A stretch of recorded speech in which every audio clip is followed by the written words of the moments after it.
Have at least 10 home runs, including the top two men in the lineup. Christian Moore leading things off, 15 bombs. He and number two hitter Blake Burke are fighting for the all-time lead, if you can believe it, at Tennessee in home runs, but they were held somewhat in check last night as we are underway at 2:02 Eastern time. Moore had an RBI single last night that gave the Volunteers a 3-1 lead. But then the Wildcats scored 4 unanswered to head home with a win. High and deep, James McCoy is back. That's a leadoff home run for Christian Moore. And once again, Tennessee takes the early lead. Well, it was high, and we weren't sure if it was going to be deep. That wind is blowing out to right, or it has been for most of the day. And he gets a fastball up in the zone, and that ball carries well on out of this ballpark. Nyman's trouble in the 2 losses this season so far has been pitches like that when they get up and away from him. And you pay the price when you make that kind of mistake against this Tennessee lineup, which leads the Southeastern Conference in 8 different offensive categories. Now you go from bad to worse in terms of the batting average if you're Kentucky, because Blake Burke is hitting .417, but had a 27-game hit streak stopped last night. So right now he shares the record with the great Conrad Holloway. Boy, the last time up he hit a BB to first base too that was given as an error, but I mean right on the button, but tough way to end your streak. And he goes high and deep to right. Back-to-back bombs for the Volunteers, who you can tell rolled into this game ready for some revenge. Same spot. James McCoy had no choice but to simply escort the baseball out of the yard. It's 2-0 Vols. So that battle between Moore and Burke, they're just going to keep fighting all year long. It looked like a hanging breaking ball. I mean, right in the zone, and not much doubt about it. He knows it. The fans know it. Burke says, "End my hitting streak, will you? I'm just going to start a new one." So now Billy Amick, the third baseman. Billy 1 for 3 last night and sends one to his counterpart. And Daly throw, or does he? Nope. Throw was down. Nicholson couldn't dig it out, and a nightmare of a start for the Kentucky Wildcats. I don't think that ball hit the dirt. I think it just came out of his glove.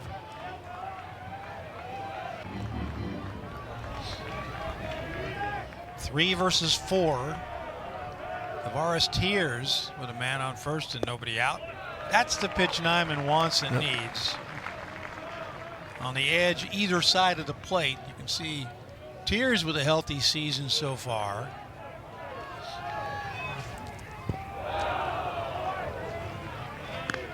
That's what was interesting last night. One of the many interesting elements to last night's game is Hunter Ensley went yard, but that was only his 5th home run.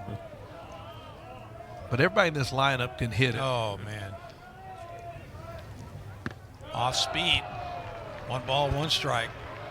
Volunteers going into the season, or the series rather, averaging 10.5 runs per game.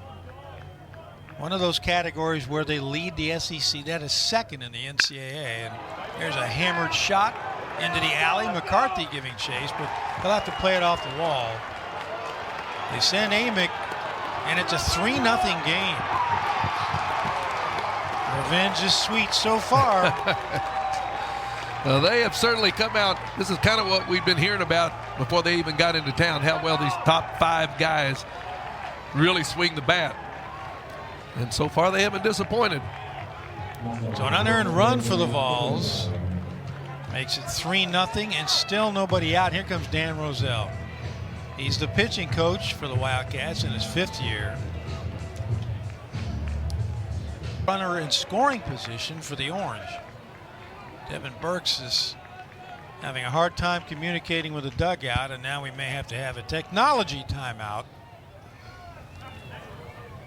I know back in the day you guys didn't need it, but Yeah, it speeded up the game a whole lot, and I kind of like the idea of what they do with it. by the way, the previous home run record holder for Tennessee, Luke Lipschitz, had 40 from 2017 to 22. Well, that 22 Tennessee team was outstanding. So 21 and 23, they go to the World Series. And again, there's that low and away edge pitch that Nyman likes. Transferred in from Central Connecticut State, where he was an All-American, preseason All-American this year. Just missed. Wow. Some might wonder, you've got a guy as accomplished, 12 wins last year for Nyman. Why not make him your Friday guy? But Nick Mingione, the Kentucky coach, likes to go right, left, right with his starters. Well, he is pounding. That's 3 pitches in almost the exact same spot. Exactly. So now 1 ball, 2 strikes. Says Brian DeBrouwer, plate umpire. Ran it back in on him. Eric Gorhay at first base, Ryan Broussard at second, Kevin Sweeney at third today. There's that Tennessee offense. Hard to keep this team in any yard and to keep them from rattling fences with those doubles. Well, good job of fouling that pitch off. See, wind's picked up a little bit more now, blowing out to right field. I don't think it had anything to do with those home runs, though. Those were both hit very, very well. Nyman's loss is coming at Missouri and to Kennesaw State here in Lexington. That's going to get down. Waldschmidt trying to chase it down, and he's got it. But on his way to second is Dreiling with another double. That's 4 extra base hits. He drives in the 4th run of the inning. And the Volunteers all over the Wildcats here in the top of the 1st. Well, that was just a good at bat. Yeah, he fouled off some good pitches and then got the pitch away, goes with it, hits it down the line. Outstanding at bat. Nyman yet to retire a Tennessee Volunteer in his first and only start against Tennessee. And right now for him, it's been unforgettable.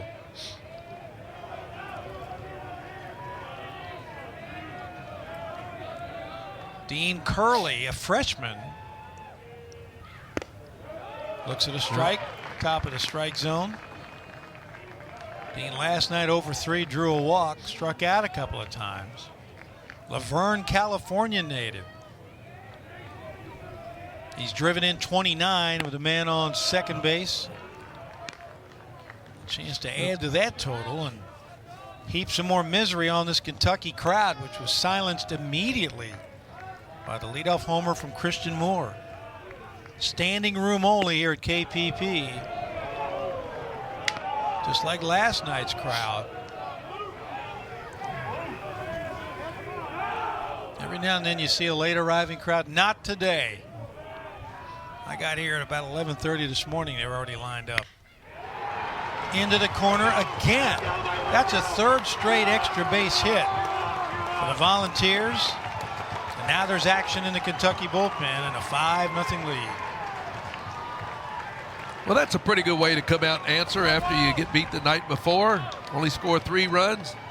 Well, just a solid, short step, keeps those hands back. Leads the conference. So now Reese Chapman, who came on in the middle of last night's game, looks at a slow off-speed pitch for ball 1. Batting in the DH spot, Parker, Colorado native, just a sophomore. Good pickup by Devin Burks, who's playing on a bad leg. Put it to you this way, behind the plate, there are 3 healthy hamstrings. 2 belong to the umpire. But Burke insisted on playing in this series. Big pitch coming up. Now it's 3-0. Crowd getting restless, even more restless. And boy, all the Wildcats, the coach, the players, gave this bunch a huge dose of credit for last night's win. He said you could feel the fans lifting us.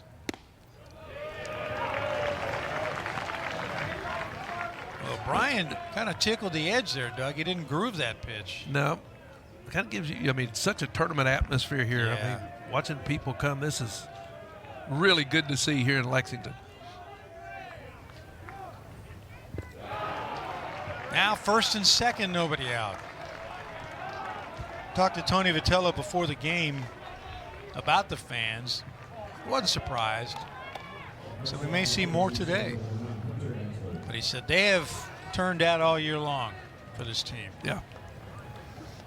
The Pink Cats are much in demand here at the park and really need it today. Those are the rally hats as Hunter Ensley stands in. Mentioned him a couple times. His early home run gave the Vols a 2-0 lead. They got a big cushion now. 5 extra base hits, a walk and an error.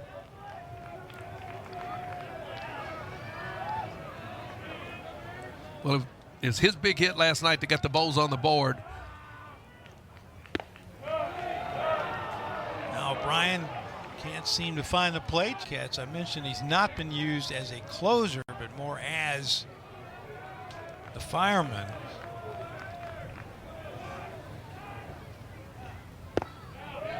Well, whatever Burke said worked. 2 balls, 1 strike. Wind has picked up just a little bit, blowing out to right field. Flags over the concourse, which is jammed. Over our heads, 2-2. If you haven't been to KPP, one of the selling points is that the concourse circles the entire ballpark. You can walk all the way around the concourse. Well, a lot of folks brought their chairs, their lawn chairs. I saw a lot of people tailgating before the game today.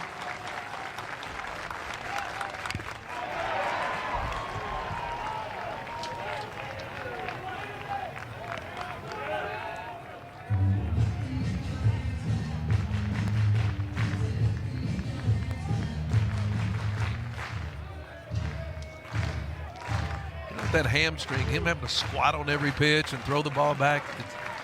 You know he's got to be playing with some pain, but as you said, he did not want to miss this series. 2-2. Off the end of the bat, that's James McCoy.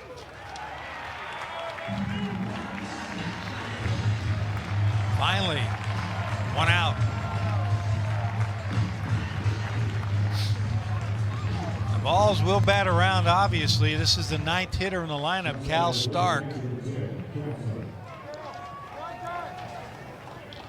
The Knoxville native getting another start behind the dish.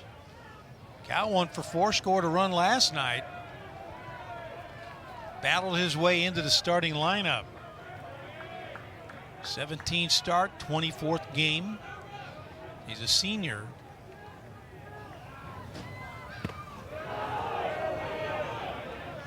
Well, they leave that right side completely open. Cats have shifted left on the right-handed hitter. That's Petrie on the shortstop side of the bag.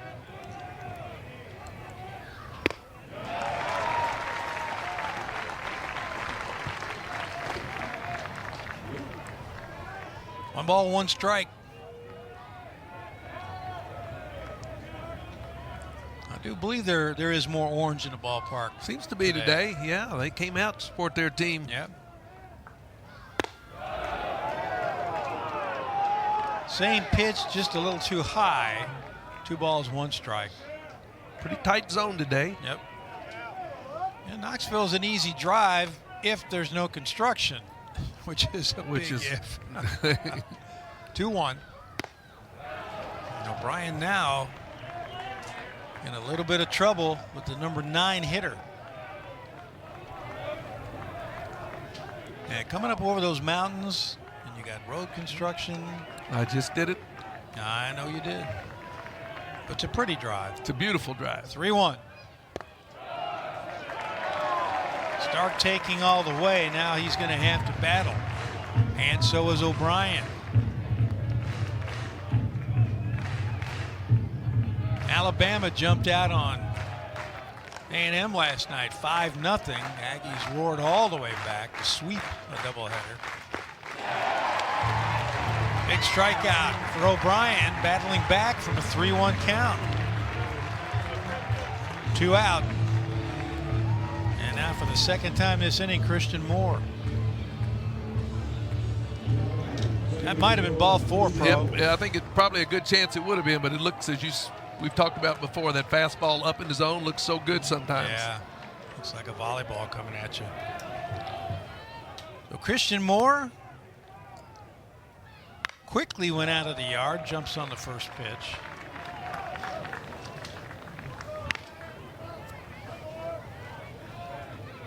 Brooklyn, New York native.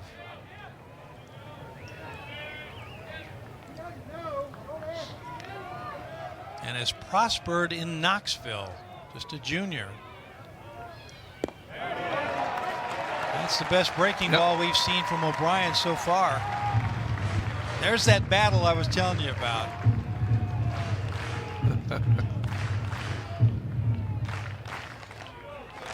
And those were the numbers coming into today's game. So now add 1 to each. Actually, I said day 2, they've been tied up, but there is that differential. O'Brien jumps ahead in the count.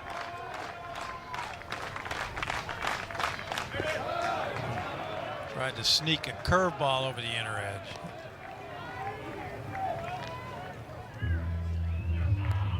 "21-minute inning so far. Seems like forever for the Big Blue Nation.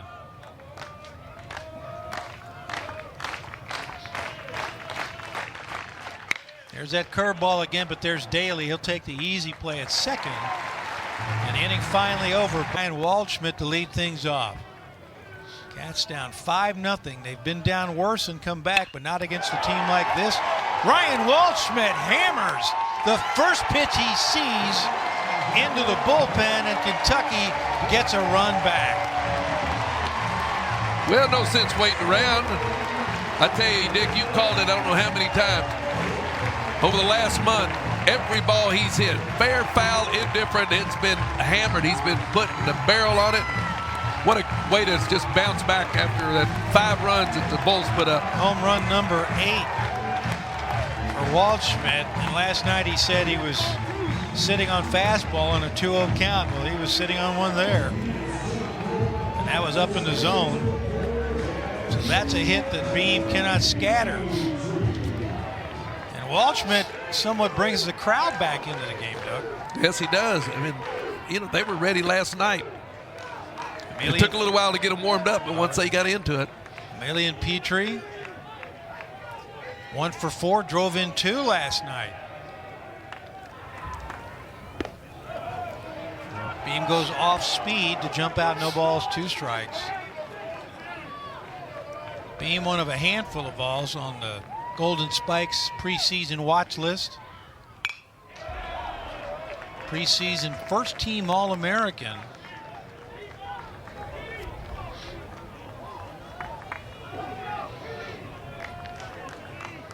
Two years ago, an All-American per the baseball writers. Tries to sneak an backdoor pitch. Yep. 2023 also on the USA Baseball Collegiate National Team, so he's all kinds of awards.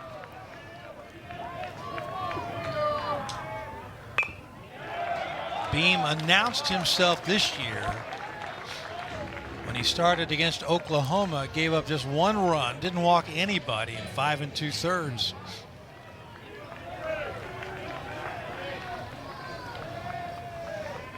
Petrie, the Quebec native, that's off the fists and right at Dean Curley. And there's 1 out. Grant Smith, who had a big night last night, will take his turn. Grant 1 for 2, was hit by a pitch and made a couple of outstanding defensive plays that tickled my partner.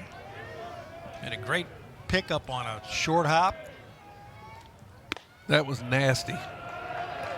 And then made a Jeter-esque catch of a fading pop foul down the left field line. He ended up tumbling into the netting that separated the field from the fans.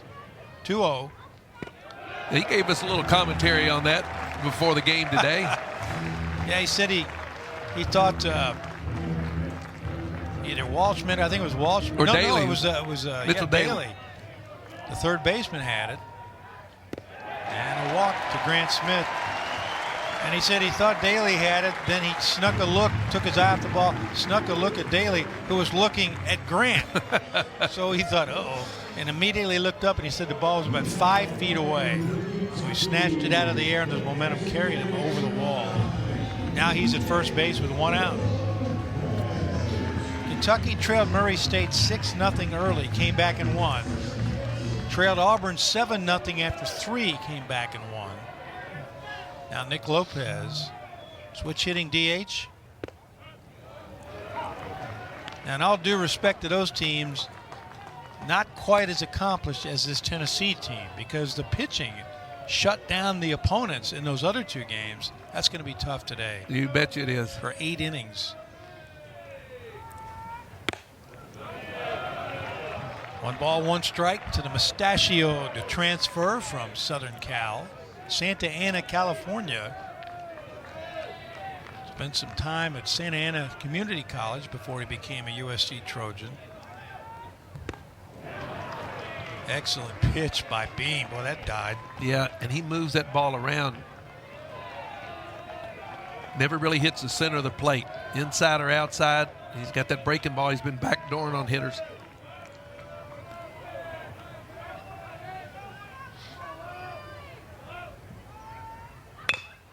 Again off the fists. Christian Moore gets the lead runner. But no shot at a double play. 2 out. But again, a couple of nice defensive plays at third base. I believe that ball he hits last night, if he hit it today, is gone. With the way the wind is blowing out to right He field. missed a grand slam by about 2 feet. Wildcats hit 3 or 4 fly balls that ended at the warning track with an outfielder's back to the wall. Got away from Inslee.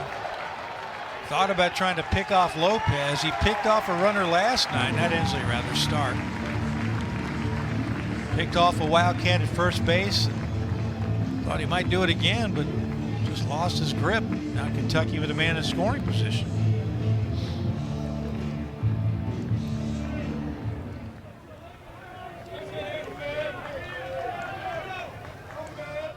Two outs and a run in.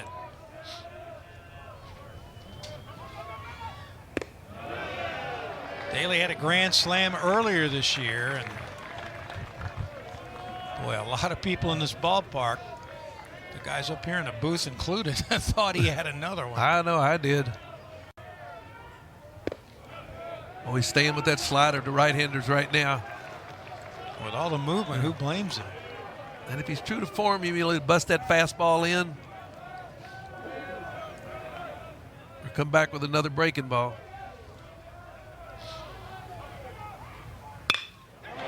Went breaking There ball, it is, and yep. Daly delivers an RBI single to center field. It's a 5-2 game, and Kentucky's fighting back. You said it. This feels like a Sunday game. Yeah. 2 aces on the mound today, and yet a lot of traffic. Boy, that's just a really good job waiting on that breaking ball and then hitting it the opposite way. Now that play behind the dish where the ball was dropped looked a little big. Cost a run. Yep. So now Ryan Nicholson, going into last night's game, had 7 homers in 7 ball games. He was 1 for 3, scored a run. He is Kentucky's home run leader with 11 on the year. And of course, you compare to Tennessee's home run numbers, Kentucky quite modest, and yet the Wildcats on 32 occasions, figured out a way to outscore their opponents. Only 5 losses. Tennessee is 31-7. Well, that was almost a balk, I thought. Like he broke that leg. Blake Burke is lobbying for a review. We'll see if Tony Botello wants to spend one, and he will indeed. Let's take a look. I can see why Burke believed he got him. This may be too. Just got him leaning.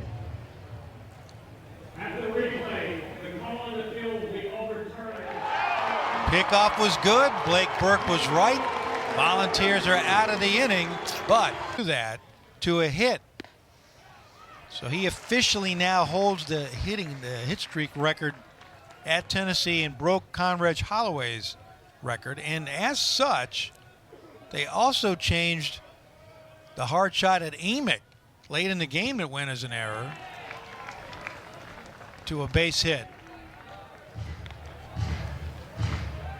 And there you see he owns the streak now and also leads Tennessee in career home runs. So the line score we showed you earlier with 3 Tennessee errors, now amend that to 2 if you're keeping track of such things. And some people do. Either way, Blake Burke's an incredible talent. He really is. And we talked about that ball he hit the first last night, had some mustard on it. And rightly so. If you're going to change one, you have to change the other because they're both hard-hit balls. 0-2. Wow. Strikeout for Hogan. And a dangerous hitter. And there's one out.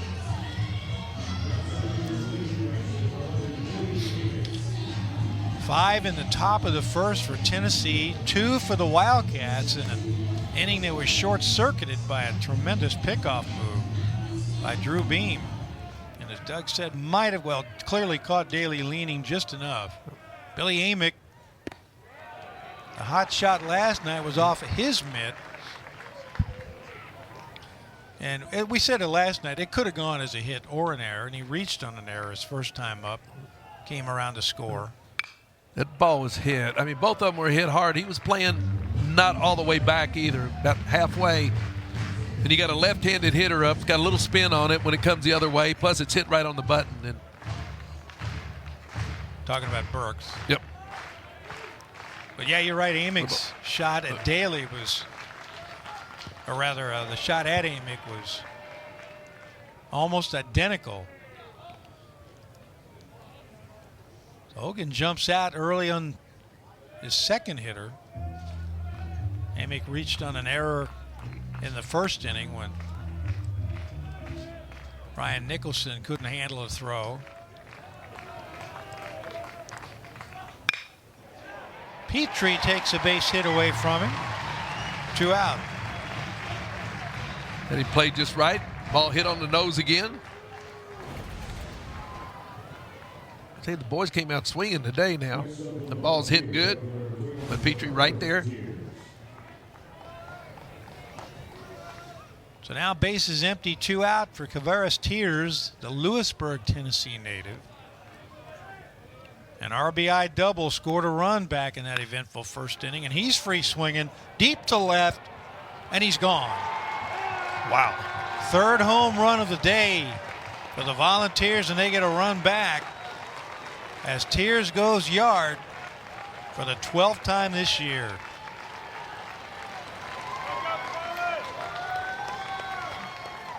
Opposite field, no less. Opposite field, yeah. That's not easy to do in this part. Of course, wind's kind of settled down, but if it's blowing at all, it's blowing to right. So I'll make it 6-2 Volunteers. And Dylan Dreiling will try to keep things going. But Hogan got off to such a good start. Retired the first 2, had a strikeout. Dylan from Hayes, Kansas, just a sophomore.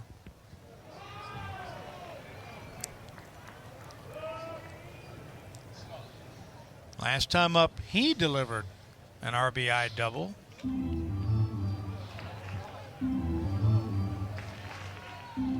Tennessee already with more hits now than they had in the whole game last night. Yep. 2 Saturdays back, Dylan had a big game against Auburn. 2 home runs.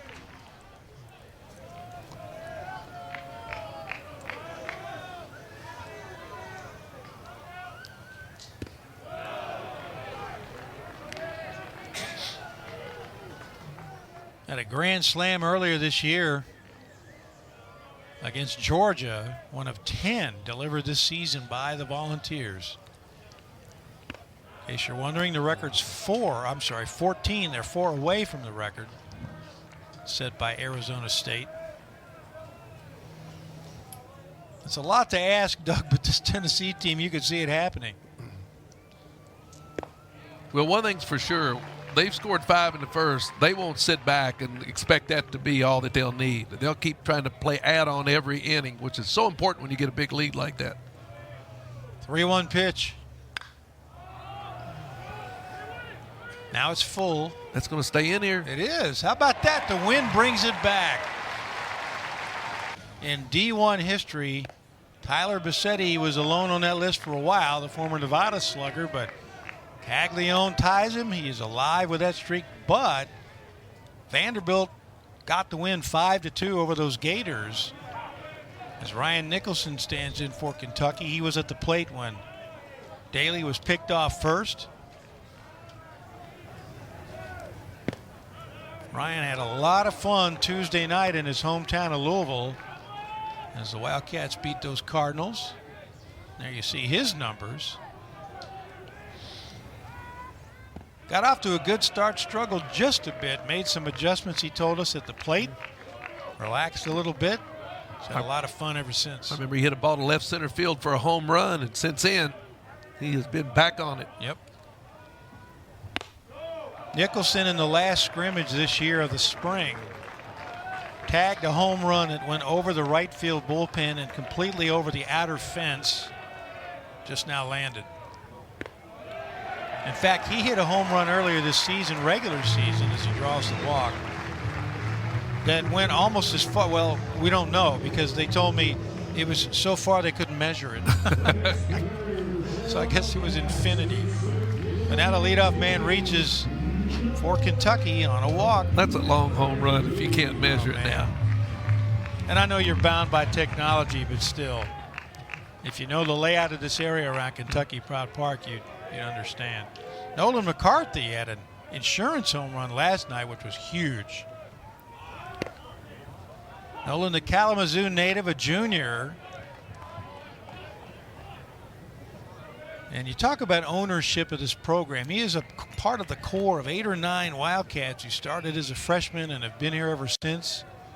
So many people come and go in college baseball. And it's understandable given the scholarship limitations and the freedom of movement now. But he was part of that team 2 years ago that missed the NCAA tournament by 1 win. But that's what they used as motivation last year. Went on to win a regional championship. Step out. Can you allowed to do that? No. Not like he used to, but he's alive. But yeah, McCarthy said, and you mentioned it last night, he was watching all the way, not so much to admire his work, but just to see if it left the yard, and it really carried. You can usually tell when these guys get all of it or not, but I mean, he was busting like it could be extra bases. Yeah, he told us, I just wasn't sure, but well, we weren't either. Then he celebrated. And as I said, it was just a huge insurance run for the Wildcats in a tight ball game. But it's 6-2 now. And again, the 1-2 goes the other way. Infield cheated toward the bag, so the hole was there with the runner at first. And McCarthy with a good at-bat on a 1-2 pitch gives Kentucky runners at first and second, nobody out. Man, I don't care who you are. When you get up there and you got 2 strikes on you and protecting the plate, and you're able to take that fastball like that, and don't try to do anything special, just hit it where there's a big hole. It was a thing of beauty. We mentioned before, if you watch Kentucky baseball for very long, you'll notice hitters with a 2-strike count tap their chest.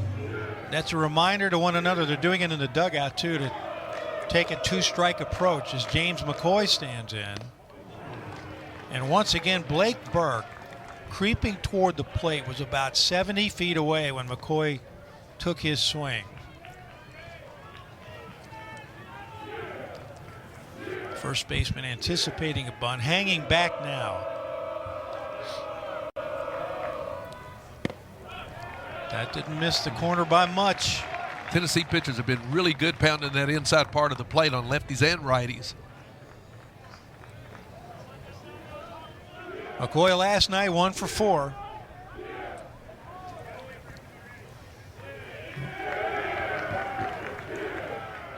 We saw a little bit of that last night where a pitcher was ready to go when the hitter stepped briefly and almost quick pitched them, but they're just trying to give him a little more time at the dish. 1-1. McCoy a switch hitter. Better from the left side than the right.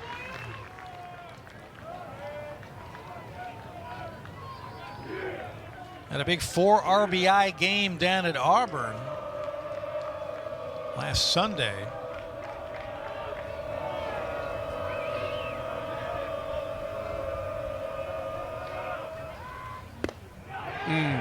Got that inner edge. That's the pitch he was trying to get earlier. And that's out number 1. As we said, they've been pitching a lot of guys inside. Looks like a pretty good pitch. And now Devin Burks. Devin scored what turned out to be the winning run last night. And he did it basically, we mentioned, on one leg. He drew a key walk in that 7th inning, worked his way around.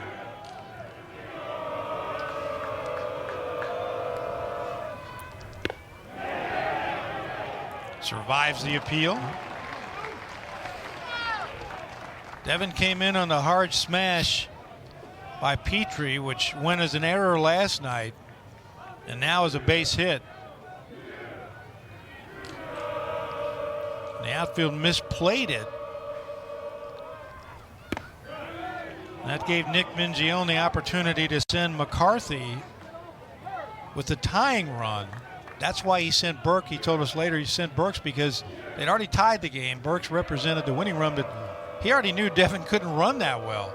Well, we were second guessing, obviously, and trying to wonder why he didn't pitch run for him. I was. I don't think you were, but I was. Well, it made sense. But he doesn't want out of the game. I mean, no. But that put the pressure on the Tennessee defense, and the throw was up the line. Gave Kentucky a 4-3 lead. 2-1. Jammed him, but he got under it. That's Ensley. And there are 2 out. So now the top of the order, Ryan Waldschmidt.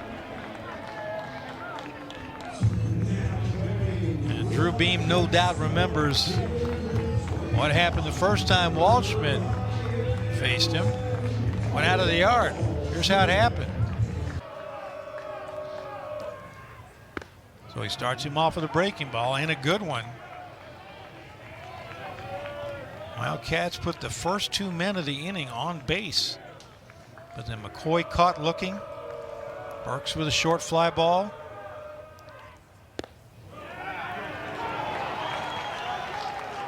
Well, that went off speed, and I think it looked like it surprised Waldschmidt a little bit. yeah, that wasn't a good fastball. I don't know if it was a change, a little hard to be a change, but could have been a cutter. No balls, 2 strikes.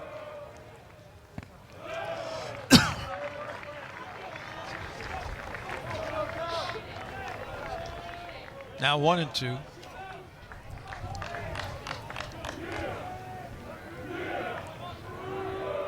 Beam in the bottom of the second already, 42 pitches.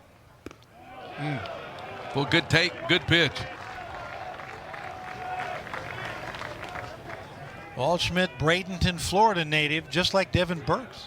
So back-to-back in the Kentucky lineup, 2 Bradenton natives here in this inning. 2 balls, 2 strikes. Now it's 3-2. Waldschmidt battling back from 0-2. mentioned it before, Ryan, with the off-season ACL surgery, stepped in a hole in summer ball. I said I was hoping I had broken my leg, but instead it was the dreaded ACL, but he's come all the way back. Now they're loaded as he hit him with an off-speed pitch, breaking ball. And as Doug mentioned earlier, Beam has been known to put runners on base and then work out of jams, and that's something he's trying to do now. Well, he doesn't give in.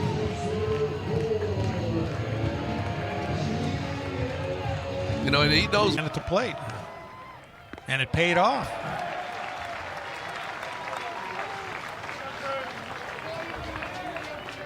Petrie came here to play shortstop, but has moved to second base because it was behind Ryan Ritter and now Grant Smith. And Beam is struggling.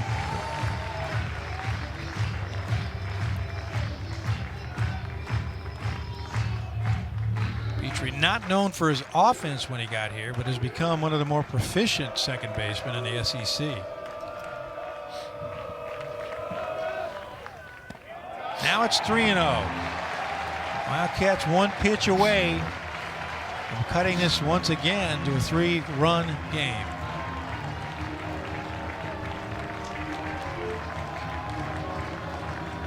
Well, if you showed up expecting a pitcher's duel today, this has been anything but. It's Southeastern Conference baseball. It is indeed. Now 3-1, and Petrie can go shopping, pick out something he likes. Wind is shifted now, blowing out to left, in case you're wondering.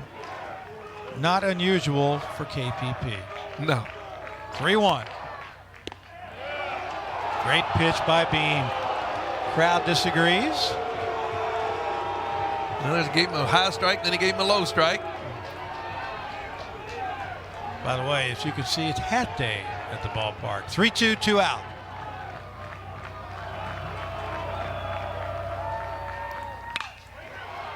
That is high but not deep enough. Tears back to the college athletics, and those are the teams projected to be in the field.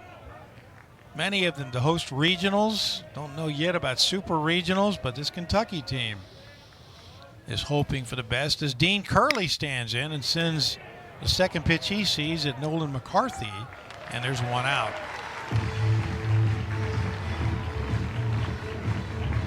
Wildcats, as we mentioned last year, there you see Kentucky possibly an 11 seed according to D1 baseball right now. Of course, that's the great thing about college baseball in general. The SEC specifically, so much changes from weekend to weekend.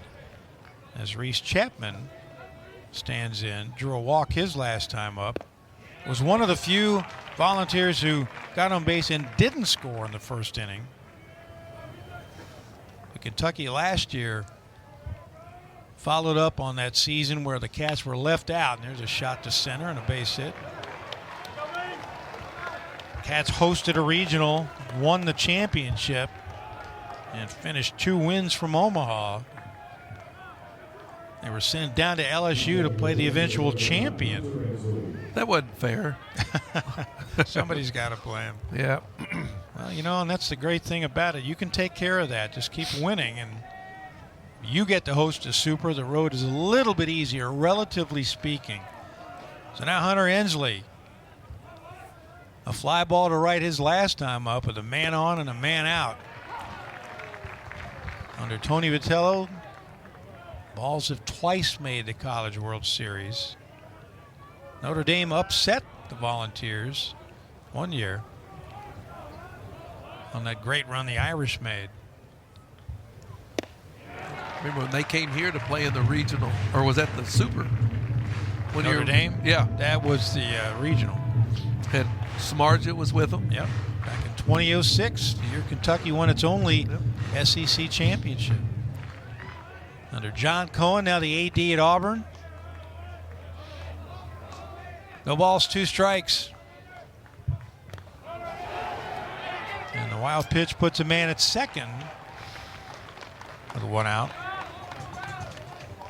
Well, they were trying and trying to get the ground broken on a new stadium when John Cohen was here. Gary Henderson did a terrific job here, but just couldn't get the project quite off the ground. Not long after Nick Mingione got here, they started turning shovels of dirt, and here we are. A real show place. 1-2.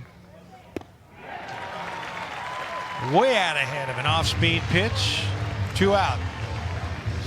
Second strikeout for Hogan. Well, he really took a lot on this. Like a straight change. Ball just dives deep into the strike zone. Good pitch. So the number 9 hitter in the order, Cal Stark, he struck out back in the first inning against Cam O'Brien, who had come on for Dom Nyman, who got shelled as the starter.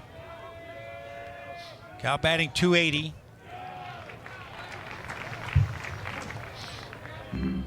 I don't know his entire history, Dom Nyman, in terms of his college career, but that had to be the worst first inning, one of, if not the, that he ever experienced. Back-to-back homers, 3 consecutive doubles. Got nobody out.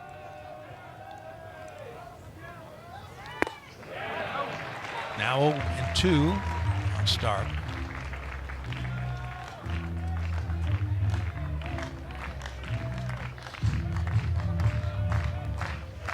It's a 4-run Tennessee lead, and we're only in the top of the 3rd inning.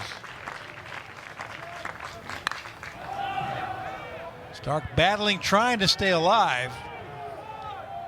And that one's a souvenir. Boy, the way the wind was blowing earlier. It would have come back in play. Yeah.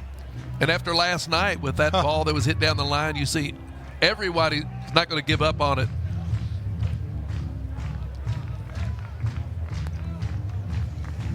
Grant Smith with just a great run last night at the last minute, hauling that pop fly in down the left field line. And there's a lot of ground in foul territory here at KPP. The 0-2 again. Which tells me that this was designed probably by a pitching coach. Oh, yes, that would be Mr. Gary Henderson. Had a great hand in the design before he left here and took the job at Utah. And between then an interim stint at Mississippi State. 1-2. Stark hanging in there. In fact, the Bulldogs made the College World Series with Hendo at the helm.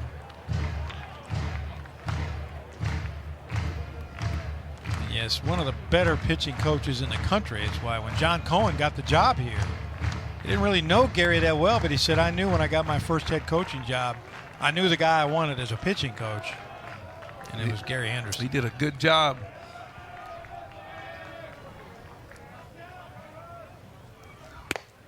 And you know, we talk so much about the dimensions of this ballpark, 320 down the lines, 400 straight away. Wildcats moved over from Cliff Hagan Stadium, which was known as a hitter's park, kind of a bandbox park, 310 down the line in right. But those pitchers were so well schooled, they didn't give up many homers. Grant Smith had him played perfectly. Longer throw, and that'll do it. So the Vols put another man in a victory for Arkansas. Jack Caglione sets the record, ties the record for consecutive home run games. 9 now for Florida. Grant Smith trying to find his way on. Slade Alford had a couple of home runs, 8 runs batted in for Georgia. Huge night. A lot of terrific performances across the conference.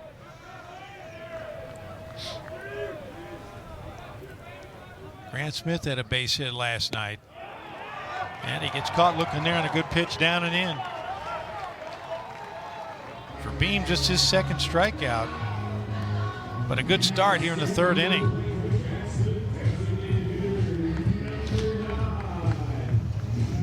And now Nick Lopez bounced into a fielder's choice his first time up. Came around and scored.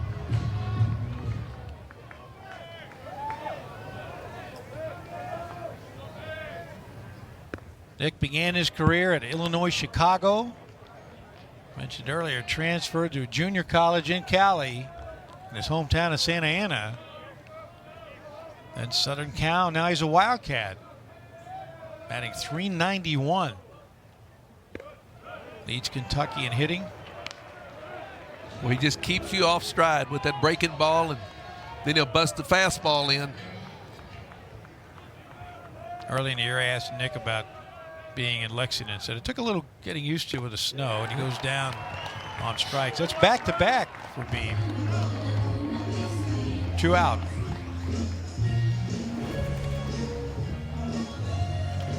With just a fastball with a little movement on it. Beam trying to be more efficient, obviously. Good friend of ours, I was talking to him, who knows a lot about this Tennessee program, said, "You're going to love this guy." I said, "He'll have a lot of traffic on base, and then the next thing you know, you look up, it's the 7th inning, and there's only been one run scored on him." Mitchell Daly delivered an RBI single his last time up.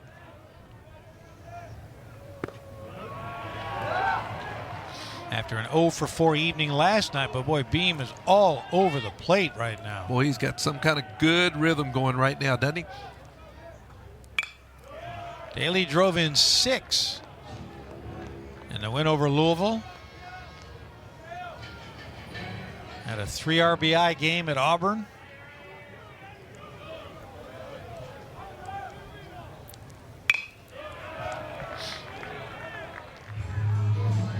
Well, if you're a defensive player, you're going to love Willie Beam because he just gets it and just pounds that strike zone. Daly also had a 6 RBI game against Texas State down in Round Rock.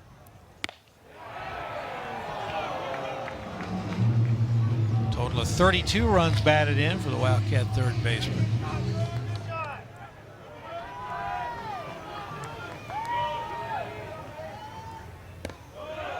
Now 2 balls, 2 strikes.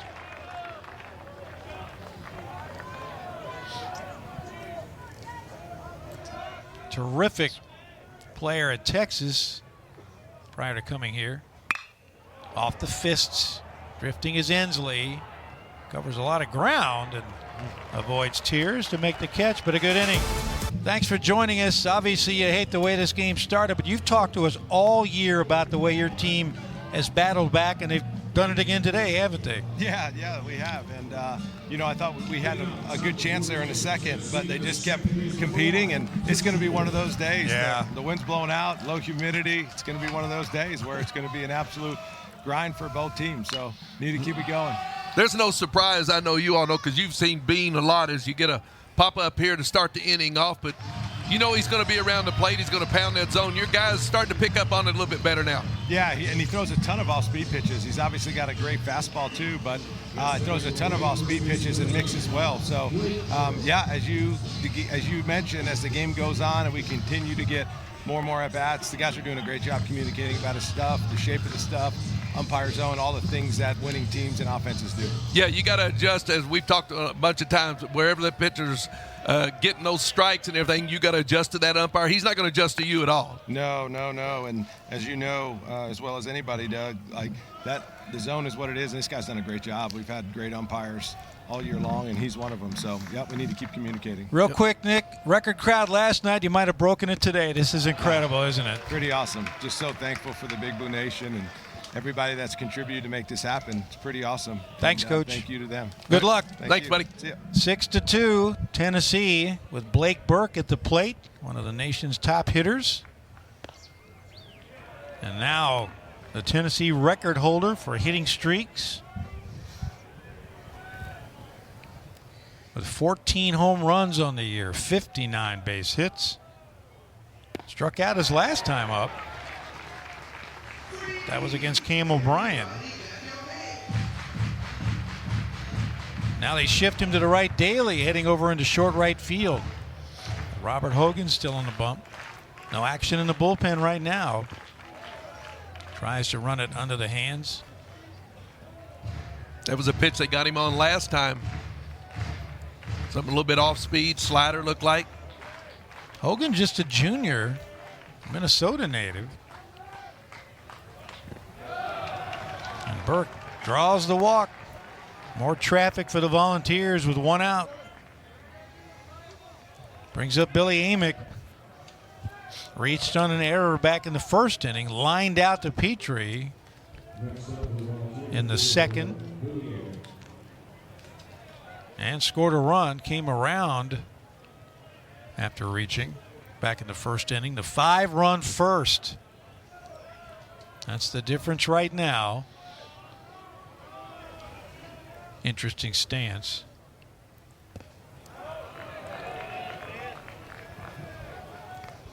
Hogan 6', 195.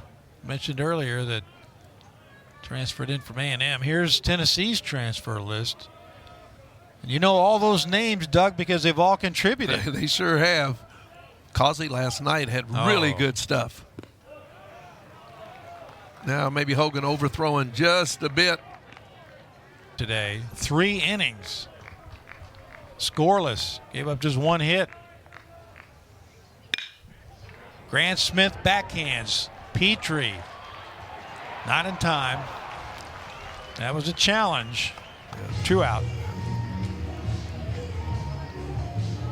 Yeah, Petrie got there as quick as he could, but not a real good feed from Grant. He's got it now.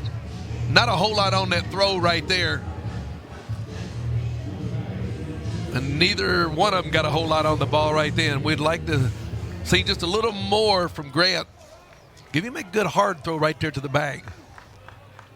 So now Kavares-Tears will try to keep things going for the Volunteers, and he has been a nightmare today for the Wildcats. A double and a home run, 2 runs batted in, 2 runs scored. Home run total up to 12, average up to 387. 28 walks.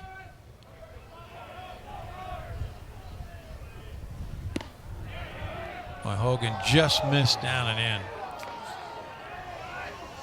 That home run in the second inning big because Kentucky had regained momentum or gotten some momentum with 2 runs in the bottom of the first, but ball's got 1 back thanks to this young man. Off speed.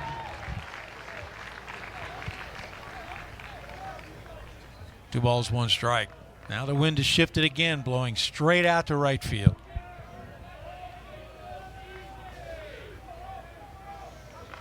Burke away to a lead at first base.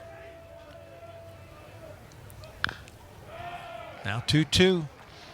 Here's what happened back in the second. Opposite field home run off O'Brien, the only run O'Brien gave up, and Waldschmidt had no choice but to watch it land in the Kentucky bullpen. With some kind of bat speed through the zone on the pitch that's away. 2-2 runner goes. End of the inning, Hogan pumps his fist. Condon of Georgia. Ryan Nicholson trying to get things started for the Wildcats. And he drew a walk to lead off the second inning, but he was at third base when the inning ended as Kentucky left him loaded. Got his money's worth on that swing. Well, at times he'll look like that you can beat him with a certain pitch, and then other times he's just setting you up to get one that he likes and drives it out of here. There you see Beam trying to work that inner edge on the left-hander. Nicholson 6'4", 220, a grad student, came over from Cincinnati. Had a great career for the Bearcats, 33 career homers.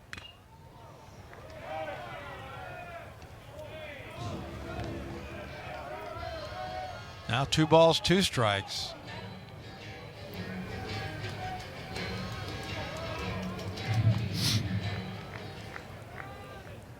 Started his career as a Wildcat with a 4-game hitting streak. It's a good way to say hello. And it's a good way to say goodbye if you're Beam. A strikeout, that's his 4th. But to your point, Doug, this is the 3rd, an inning and a 3rd for him. Yeah, he's really zeroing in. He really is. He's starting to get, might be one of those guys, if you don't get him early, you might not get him. But we know he's consistent, and he's gone at least 5 innings in 8 of his 9 starts. Now Nolan McCarthy. Swings at an off-speed pitch. Had a great summer in the California Collegiate League. Was all league, an all-star. And with good speed, trying to bunt his way on. Nolan had a 3-hit game against Auburn.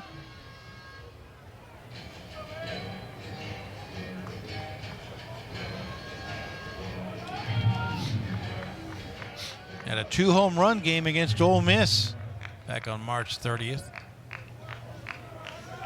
The last time up with 2 strikes, he went the other way. Same time, Yeah, just protecting that. Yeah, absolutely. I believe he hit a breaking ball last time, so he may not get that. They may pound him in. That one was a fastball away. They may come back fastball in. Yep. Short hop for Amick. 2 out. Nice play. Not easy. No. You do get some true bounces on this, but that's a nice little short hop. He handled it perfectly. Well, and there's a lot to do in that play, Doug, but as you said, when you can count on a good hop here, it's got to be so liberating as an infield. It is. It is. But if he lays back on that, they got no chance, so he's got to come. And either way, he's going to get that short hop, but nice play at third. Now James McCoy was caught looking back in the 2nd inning when Kentucky had men on 1st and 2nd at that point with nobody out. Looked like a big inning might have been brewing. James, a switch hitter from Port St. Joe, Florida.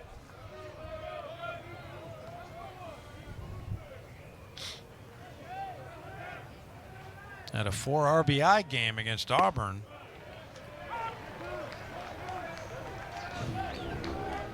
When he hit home run against the Tigers. But he's down in the count now, 1-2. Solid, but right at Moore. And it's a second 1-2-3 inning for that start by your Volunteers. Tells me they were laser focused coming in. I guarantee that's not a surprise to you, though, right?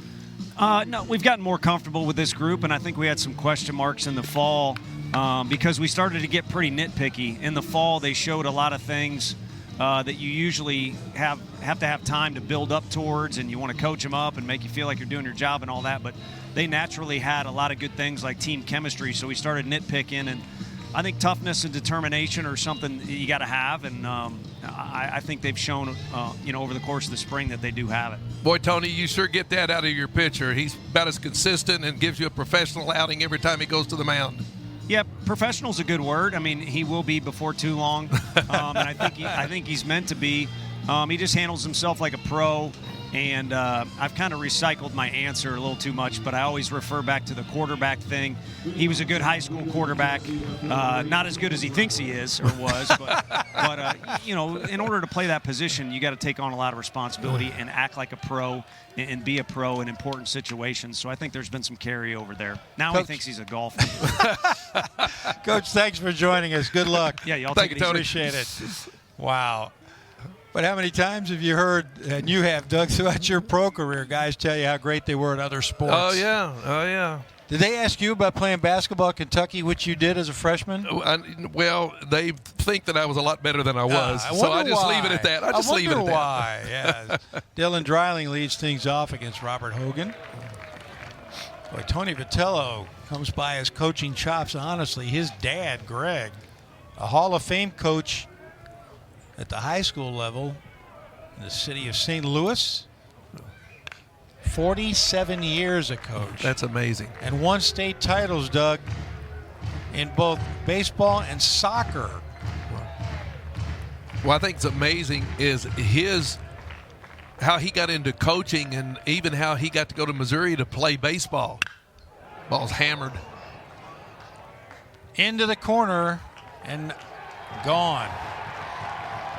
Just cleared the fence. Another home run for the Orange. And Tennessee here to play long ball. So Dreiling leads off the inning and makes it a 5-run game again. Just fair, just over the fence. Take another look. Well, we don't sell him low because once you get those other guys in the lineup, but he's leading this team in RBIs, and this is a pitch that he just drills to right field. It doesn't get very high off the ground and gets out of here in a hurry.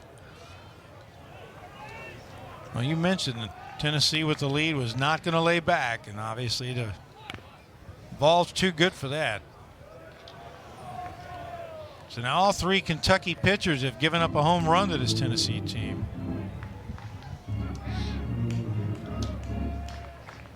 This is the kind of game we thought we would see from jump, with both Kentucky and Tennessee knocking the ball around the park.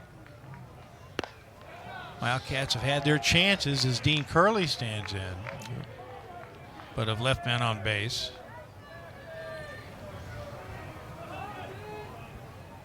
Curley 1 for 2, an RBI double in the first inning.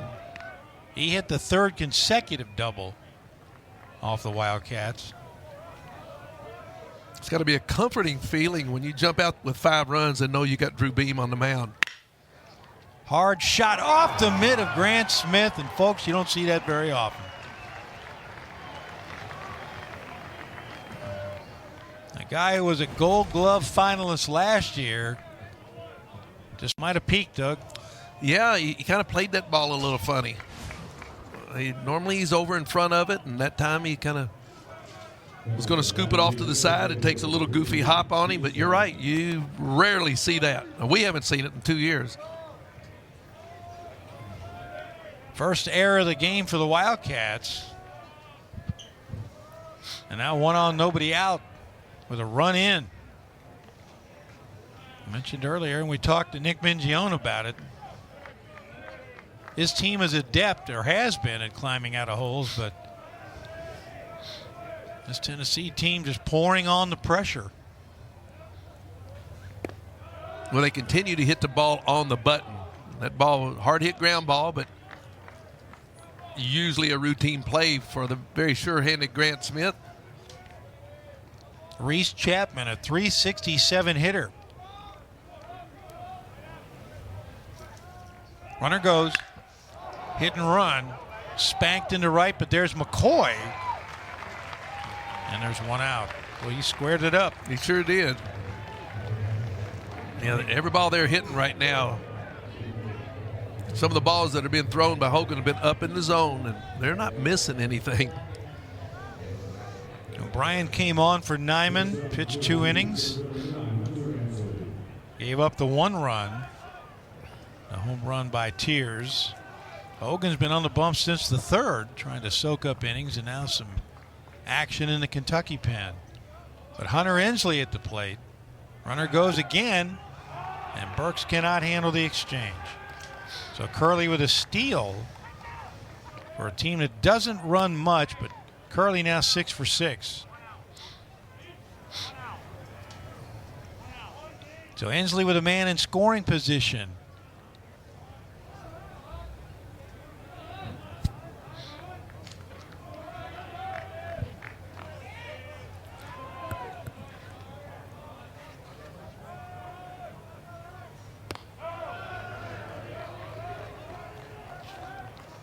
Wildcats took the opener. Ball's trying to break back and send this to a rubber game tomorrow. That's a 1 o'clock start here on SEC Plus.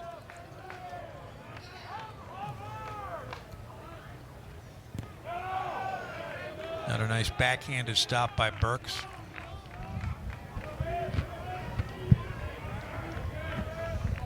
You mentioned earlier the grind of hunkering down behind the plate for a guy with a sore hamstring. Here's the 2-1. Now 3-1. Well, it not only affects when you're doing that, when you're running, but also when you're striding to try to throw the ball, or if you're striding to try to hit, it's going to affect you. Of course, if you ask Devin, how is it? Great. Oh, he said that last night. Yeah. Great. They had some late run on it and caught the corner. And now it's 3-2 to Hunter Ensley, Huntington, Tennessee native. Hunter 0 for 2 on the day, fly ball strikeout.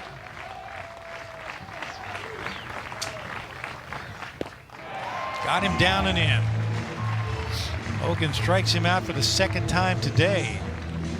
And there are 2 out. Dreiling led off with a home run. Curley reached on an error. Back-to-back outs now, and that's number 2. Well, he's got a couple of strikeouts on that very same pitch.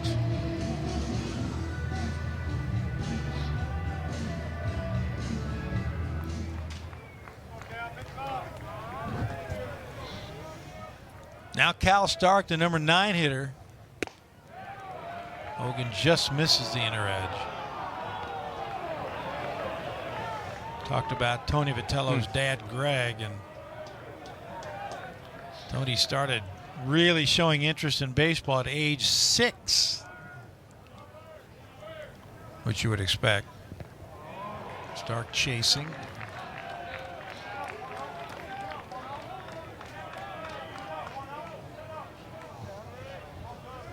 Said they used to talk about lineups. At least his dad said that. His dad would ask him, what do you think we ought to do?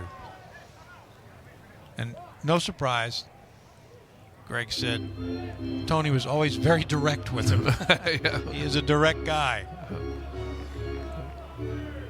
I heard about his work ethic as a player, though, and he will rightly admit maybe not the best of players, but went over at Missouri and worked himself. They said he was a tireless worker, and obviously this very same as a coach. And I'm sure he was a lot better than what he sells himself at. Well, he was a walk-on at Mizzou. Yeah. Found a way to contribute. And he's built a good program at Tennessee. Sure has. 1-2. And again, Hogan overthrowing. He's missing with that breaking ball or slider that he looks like he's throwing. He's been getting his outs on the changeup. Robert's 6 foot 195.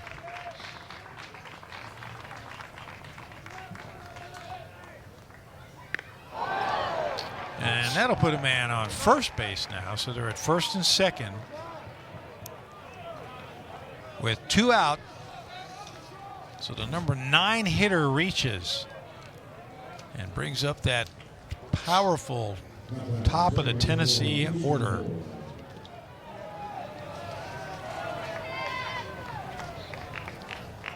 Christian Moore opened the game with a home run. Since then, a ground ball and a fly ball. And a big chance here to pile things on. Here comes Nick Mingione. That's going to do it for Robert Hogan. And the head coach, just like very conservative with Ryan, who was also the dugout captain. We'll tell you more about that. But he inherits 2 outs and 2 on, and a tough hitter in Christian Moore. He can now help lead Farragut to the 2019 Tennessee State title. Those sinker slider change. That's off speed. That's a base hit. Waldschmidt scooping and throwing. They'll cut it, and it's an 8-2 game. Christian Moore with the RBI, his second of the day, and it's 8-2.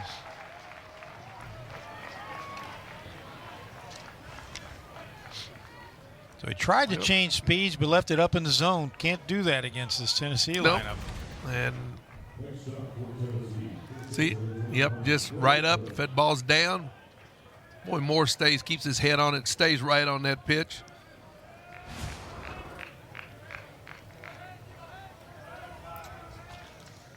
So now Blake Burke. Woo! Daly takes extra bases away from Burke, but Collins will be here next year as an SEC team. What a crowd at Kentucky Proud Park. They're a little disappointed right now as Devin Burke stands in and chases high heat. But a record crowd. And we thought they might break it today after they set it last night. Hard hit, but Curley's got it. And Burke's just jogging the first. 1 out. More than 7,000 crammed into this area, not just the stadium itself, but the concourse, the berms. We said they were here early in the morning to get a good general admission seat. The reserve seats have been sold out since first of the week. Ryan Waldschmidt with a home run and was hit by a pitch. 7,300, 7,304. That's more than we had for the regional last. Yes, apparently. Apparently, yeah. As they set the record in the regional last year, broke it yesterday, and re-broke it today.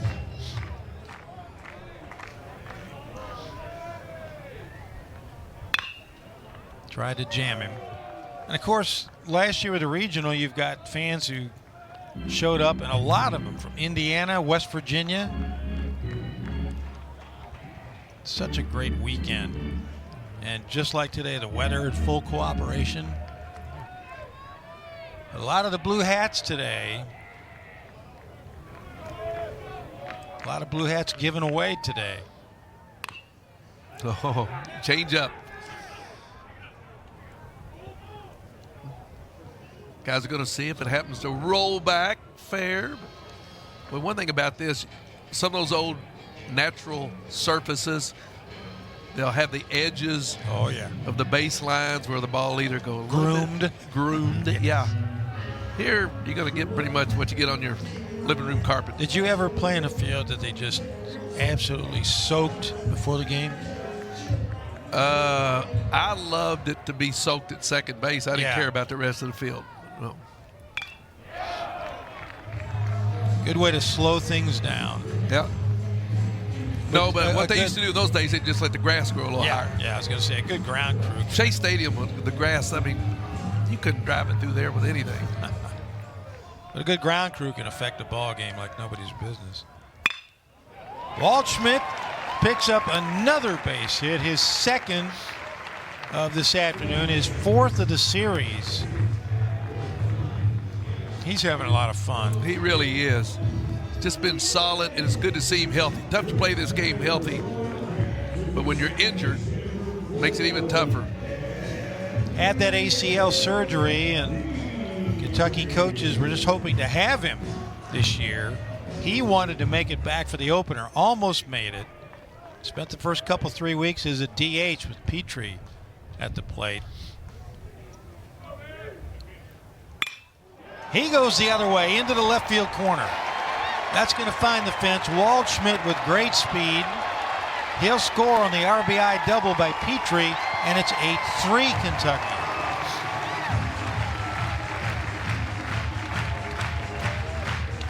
That's pretty much the Petrie that we've come to know. They've jammed him a couple of times. That time he just looked away. Got him a nice pitch. He could slice down the line. And keep that head steady. Early this year and much of last year, Petrie was the cleanup hitter. A non-traditional cleanup man, but they liked him there because of his high batting average and a propensity to hit doubles. They knew he wasn't a home run guy, but really Kentucky didn't have a lot of home run guys. But with the emergence of Lopez, as Grant Smith stands in, they were able to move Petrie up to that 2-hole, and batting behind Waldschmidt, really effective.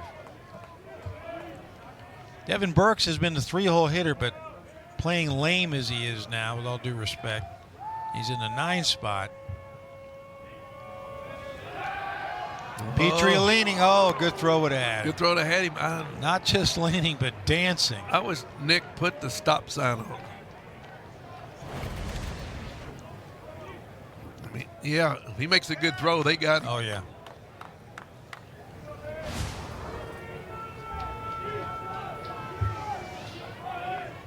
Smith drew a walk, caught looking, back in the third.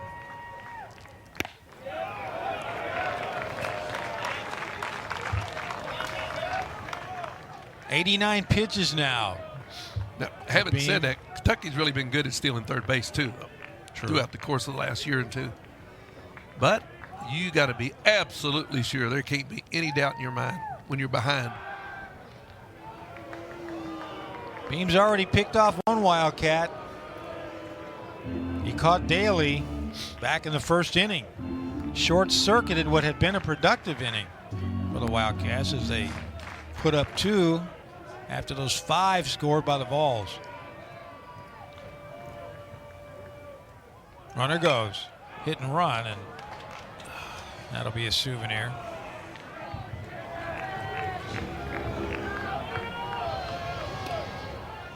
A lot of competition this weekend for foul balls with this crowd. Some nights we're here with chilly weather and foul balls go unattended. Well, it's because they quit giving you bubble gum when you brought That's them back. true.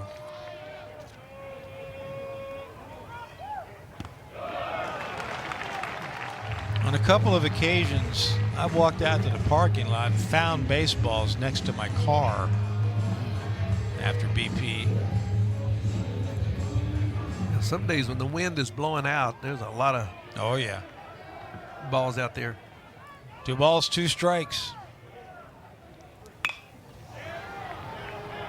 That is fading. Boy, Smith is hanging back, trying to push it the other way. So you got a breaking ball that time. He was trying to go to right field with it. Grant- Beam just doesn't give me anything good to hit most of the No. time. You get 2 strikes, and he's not throwing anything down the middle of the plate. They made that mistake against Waldschmidt in the first with the first pitch. Not many since. Grant Smith, the Albuquerque native, began his career at Incarnate Word in San Antonio. Transferred in last year.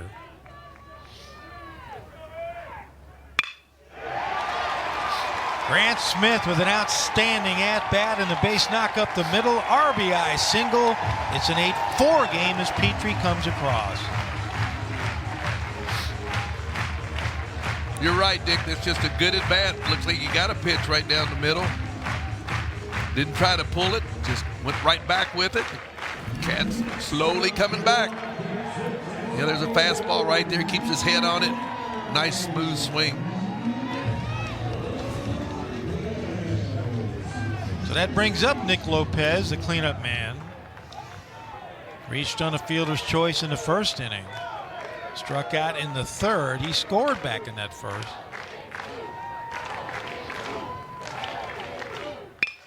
Goes the other way.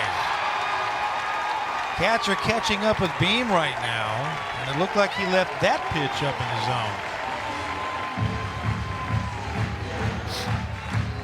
1 out, 2 on, and a run in. Actually, 2 runs in.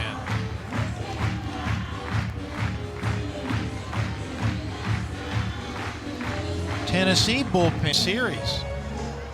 Began his career at Coastal Carolina, but missed the entire season with an injury, so was listed as a medical redshirt and made his way to Knoxville. He's facing Mitchell Daly, and he swings right through 92 miles an hour. Daly an RBI single in the first and a fly ball out in the third. And as we mentioned, was picked off to end that first inning. It was called safe, but upon further review urged by Blake Burke, who said, "I got him," and he turned to the dugout and said, "Review that," and it worked. And he was right. Absolutely.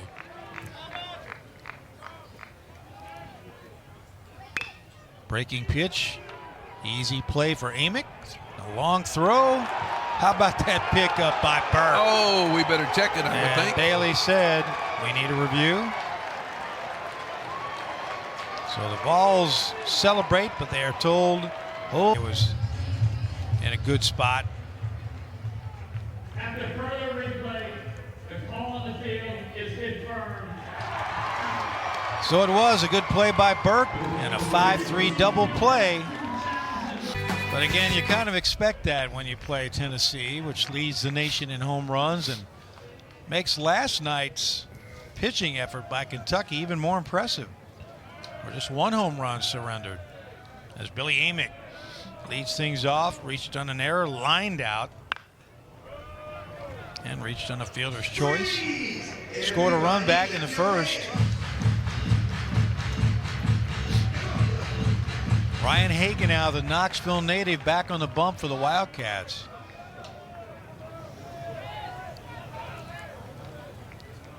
Doug, we've talked a lot about this Kentucky bullpen and how effective it's been for most of the season for Nick Mangione and Dan Roselle, and they've done it without this young man. Check. And that's a strikeout. Yeah, he last year was such promise, and this year expected big things from him. And then, as you say, after the first week, well, another look at the check swing. Here, I'll give you a good look at it. Yep. But as Dick and I have talked about before, once you go to replay, everybody's swinging it. This is Tiers, had a home run earlier and a double. Struck out though back in the fourth. Hagenau finished up last year a little bit banged up, but got off to a good start this season. But yeah, last season a mid-season All-American. Media came over in mass and talked to him. That's a pitch he didn't really throw a lot last year too. He had that good sinker, and now he's come up with the change and the slider. See the ink on his left arm. His arm tells quite a story. The illustrated arm. Now 2 balls, 2 strikes. Changes speeds and Tiers dumps it into left. Waldschmidt cuts it off. And there's a man on first. Again, more traffic for the Volunteers. They have not gone in order today.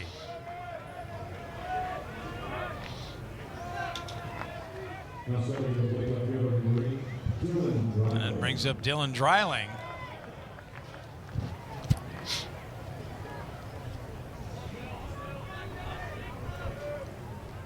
By comparison, last night, the Vols went in order 4 times.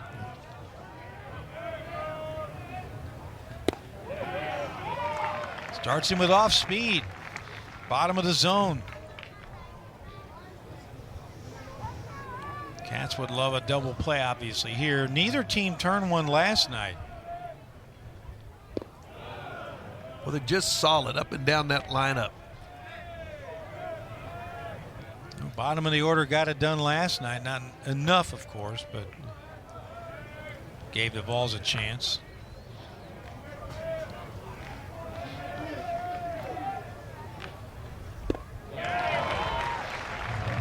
That one's even slower. All arms, legs, and then Yep. the changeup.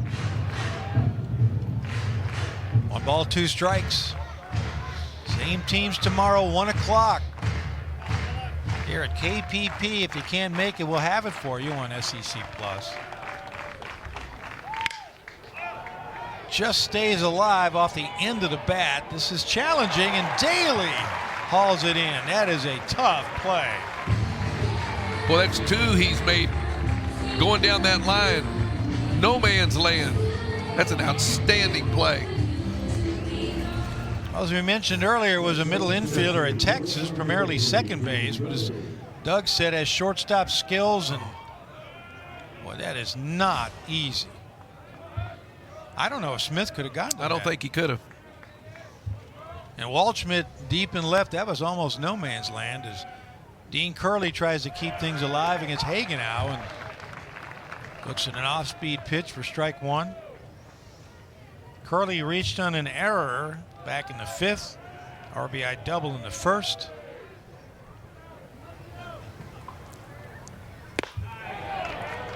You can tell his grandkids that Grant Smith booted one of his ground balls.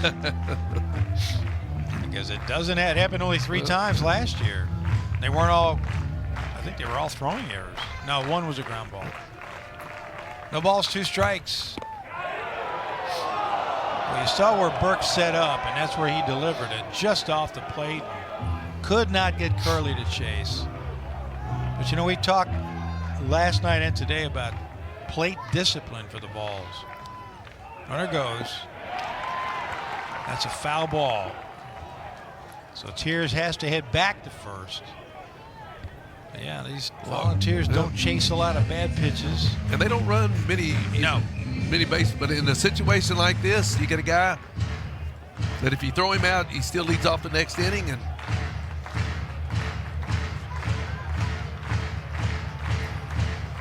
Tiers 3 for 4 in the stolen base department. Modest lead.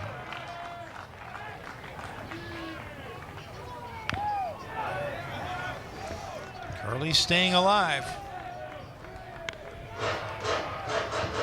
Curley stole second back in the 5th inning. We were talking about steals.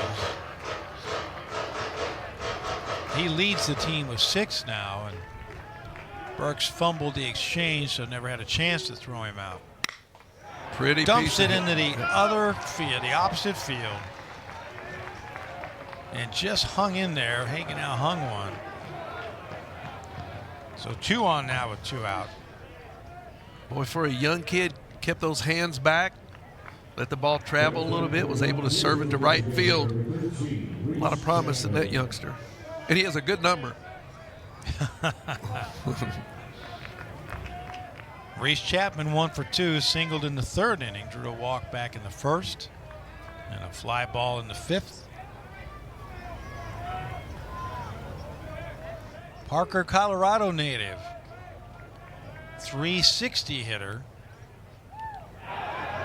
And now they're full as Hagenau hits him. So he had 1 on with 2 outs. Now it's bases loaded. Wildcats entered that 2 spot that Tennessee put up in the top of the 5th with 2 of their own to make it an 8-4 game and a 4-run deficit again, but more pressure now from the balls. So Tiers at 3rd base. Curley at 2nd. So far, Missouri the only SEC team to beat Kentucky.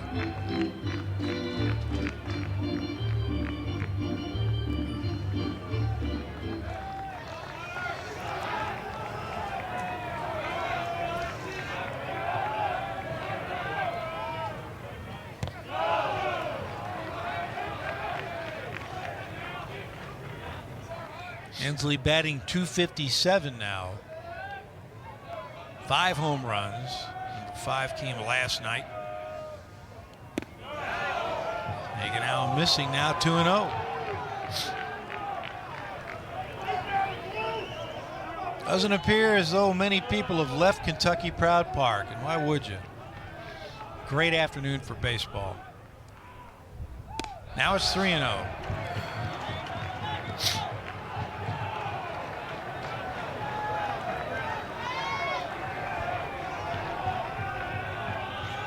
Nowhere to put Hunter Ensley.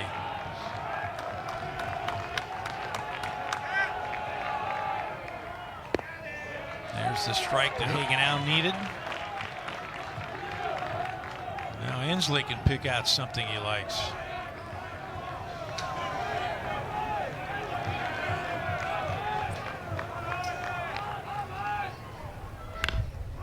And it's 3-2. So Hagenau battling back.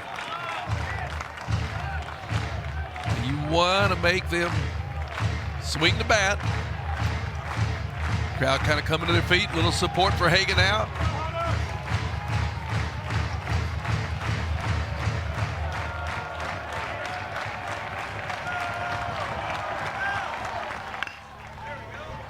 Big hop for Petrie. He's got 1 play and just barely makes it as Nicholson uses all of his 6'3" frame. Perfect day if you're a Kentucky fan. Your team is down 8-4, but still plenty of time left to cut into that, if not catch up, as Ryan Nicholson stands in.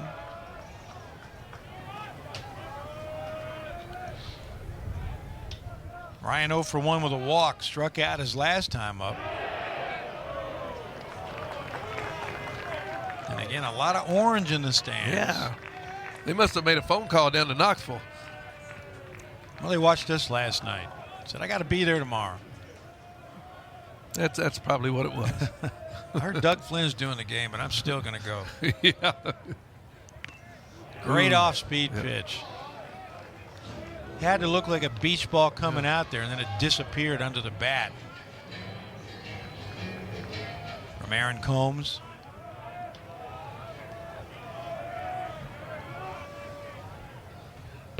Comes back with a fastball. People think we don't like those Tennessee folks. One of my good buddies, Rodney Woods, is here at the game today. Yep. Former basketball, baseball star down at UT. Our buddy next door on the radio, Darren Hedrick at the UK Network.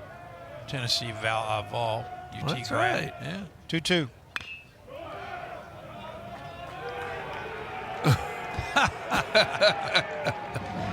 Carson Applegate coaching at first base. Look at him grinning. We don't move. We don't move. And mind you, could have made a play on the ball, but remained stoic. Now it's 3-2. Oh, goodness. Nicholson last year, 16 home runs for Cincinnati. He's already got 11 this year.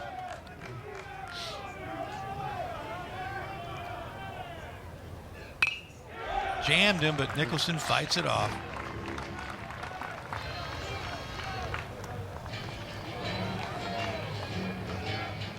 Oh, it's sideways 6, I guess, huh? Oh, yeah. If you look at that dugout, see those, their hats on. Sideways 6th inning. Yep. So a strikeout to open the inning for Combs. Just couldn't lay off. No. Those high pitches you mentioned, Doug, are so seductive. You want to be aggressive, but yeah, they are hard to lay off of, and pitchers know that too. Now Nolan McCarthy, 1 for 2. Single back in the second, ground ball in the fourth. Wildcats without a midweek game this week. So following tomorrow's action, they head for Columbia, the South Carolina Columbia, out of play. They've already played in the Missouri Columbia, won 2 out of 3. And then there's no midweek game the following week as they'll prepare for Arkansas coming to town. Just a little 9-hour drive down to Columbia. No, not that, about 7.5. I got a chance to coach there one year with the Capital City Bombers. Challenge him with a fastball at 93. You know, I've driven by that ballpark several times and wondered who played there. Well, the college ballpark's probably better than the pro ballpark. Yeah, it is was. now. Yeah, they renovated several years ago. McCarthy down 1-2. Now it's 2-2.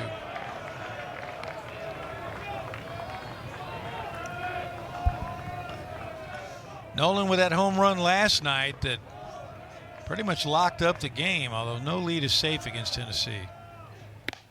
Got him to chase. Back-to-back strikeouts. 2 out. Boy, he's got that not goofy, but the kind of a funky little motion. It slings it. Man, a lot of bite on that breaking ball. Boy, that was way outside. Yeah. So now James McCoy.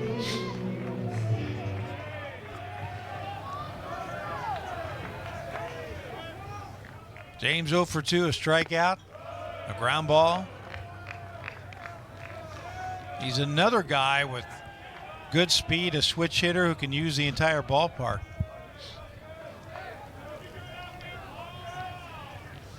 Making his 22nd start. Good pitch on the hands. He shared right field with McCarthy last year.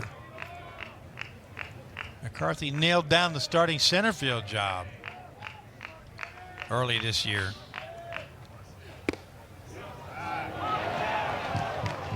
Well, that's what McCoy has seen all day, a steady diet of pitches on the inner edge.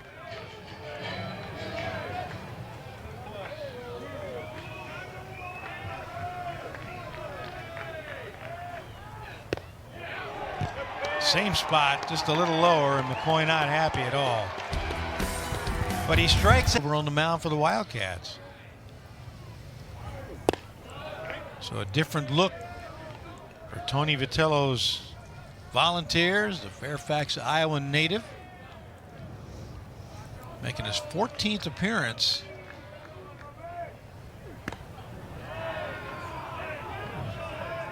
And more action in the Kentucky bullpen as the Cats just need to stay close. But when they scored in the first inning, Tennessee answered in the second. And Tennessee scores in the fifth. Kentucky answers in the bottom of the frame. Both teams scoreless in the sixth, although Tennessee left them loaded. Wildcat bats, though, have gone to sleep against Aaron Combs.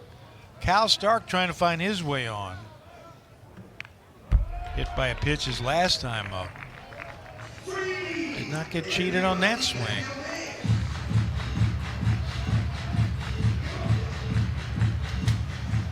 I got to think he grew up wanting to be a Volunteer, and here he is contributing mightily to a team that is putting together a special season. Novy gets the strike call, and there's one out. See Devin sitting up on the inside. Well, that's why he backhanded, and that's what Volunteer fans saw. Cats trying to fight off what would be their first loss in conference play here at KPP this year with Christian Moore at the plate. That's a strike. Christian has been damaging today. A single, a home run, 2 runs batted in. 2 for 4. You know, we haven't seen them have to make a lot of plays, but so far their defense has been solid. Their pitchers have been dominant. Actually, Kentucky's cut into it a little bit, but they've just got a solid ball club. There's another knock. There's a solid hit. That's 3. It's an More 0-2. today. Looked like an 0-2 fastball right down Broadway. Volunteer pitchers have picked off 2 Wildcats. One yesterday, one today. Actually, a catcher picked one off yesterday. So now Blake Burke. He likewise homered back in the first. Lined out his last time up, and it was a smash that Daly plucked out of the air. Yeah, he went opposite field last time up with some authority.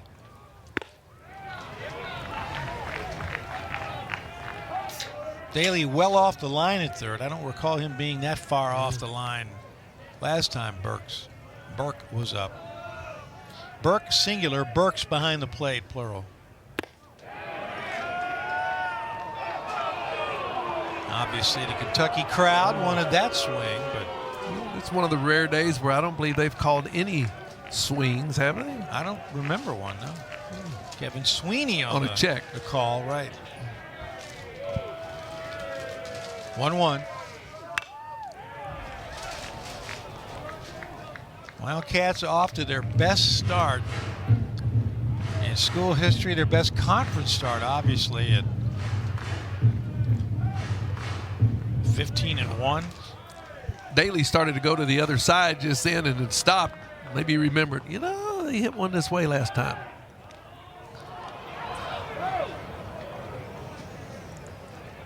Kentucky last year started 9-1 in the league on the way to that regional championship. Followed it up again this season. No team in the league has accomplished that in the last 32 years. Back-to-back 9-1 starts. Fooled him with a big, slow bender. Second strikeout of the inning for Novy. Boy, just a good pitch on a good hitter. Well, cat and mouse up there for Burke, but doesn't get a whole lot easier with Billy Amick. 358 hitter, 12 homers. The man on first, 2 out. Here in the top of the 7th inning. Starts him off with a fastball on the inner edge.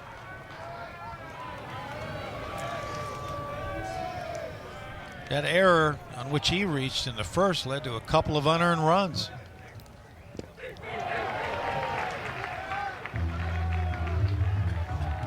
No balls, 2 strikes. I mentioned earlier, Moore rather, dumped a 2-strike pitch into right center field.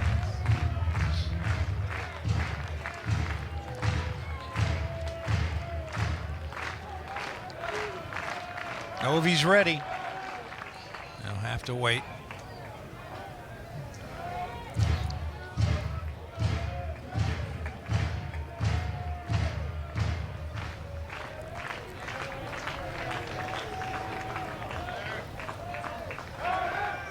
One thing this big Tennessee lead has done, Doug, is kind of hold, and you mentioned it earlier, hold these Kentucky base runners at bay when the Wildcats get some traffic. Yeah, and they haven't had that many, but they really have.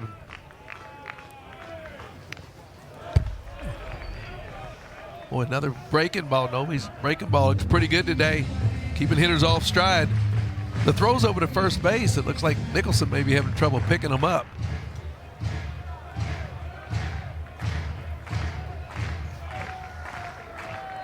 So again, an 0-2 pitch will come from Novy. Got that inner edge and aimed extra base hits. And Devin Burks leads off with a base hit, first pitch swinging. And so he gives Kentucky a leadoff batter, and now you pinch run for him? We will see, I believe, a pinch runner. I'm thinking, yes, he got 2. And here he comes.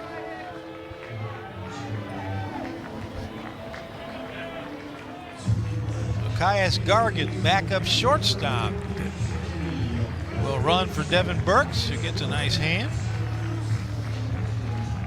He gives the Wildcats an opportunity to cause some trouble.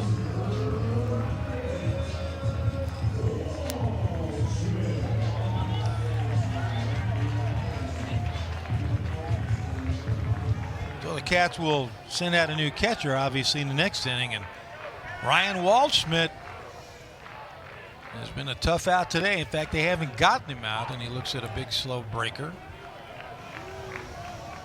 A home run, a base hit, been hit by a pitch, and he scored 2 runs.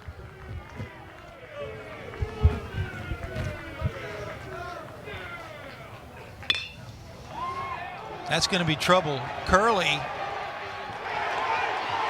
Waldschmidt beats it out. Stark asking for a replay. They'll get it. Boy, he made a nice play. You got a big 6'3" shortstop coming across some infield like that. Gets it in one motion. Makes a nice throw. Well, that's close. Now Burke with a long stretch. Oh, good look. Waldschmidt with good speed. I think he's safe. He hits the front part of that bag. I cannot tell. You can tell me. I'll whisper in your ear. Review number 3. He's there. I think he's there. Like yep. it. Yeah, good angle. He's good there. Angle. Yeah. We'll ask the guy that I know who's the orangest guy that I know in the country, Rodney Woods. What'd you think, Rodney? An RBI double scored a run back in the 5th.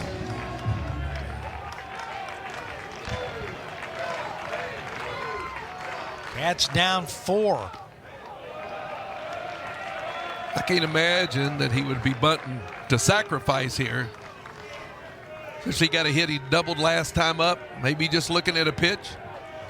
Wildcats put the first 2 men on back in the 2nd, but left them loaded. Boy, Burke's in close at first base, too.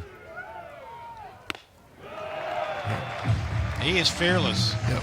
Now with 2-0, you got to turn him loose. I wouldn't think that'd be button, but And Burke, on those first 2 pitches, was about 60 feet from the plate. 2 balls, no strikes. Turned him loose. Foul ground. Now fair. wind just wreaking havoc, but a big out. That's one. And now Grant Smith. George.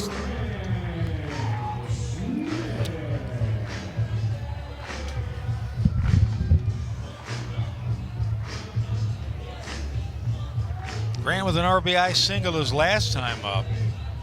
Drew a walk, also struck out, 1 for 2.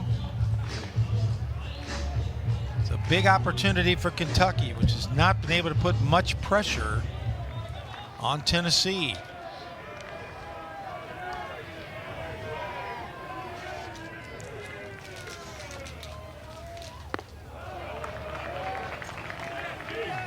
Petrie got a pitch he thought he could drive and just got under it. A 2-0 pitch, and he busted him inside.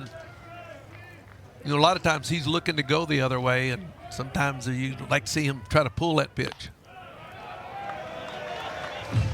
I was thinking the same thing when I saw Burke in about 4 steps from the plate, or so it seemed. 2 balls, no strikes. Combs still on the mound for Tennessee. That's playable.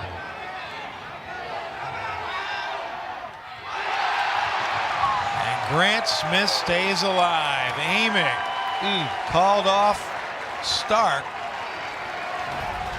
Could not make the breadbasket catch. You could see him calling for it. I don't think the sun was an issue. Might have been he's got his glasses on, but tries to Willie Mays it. A break for the Cats.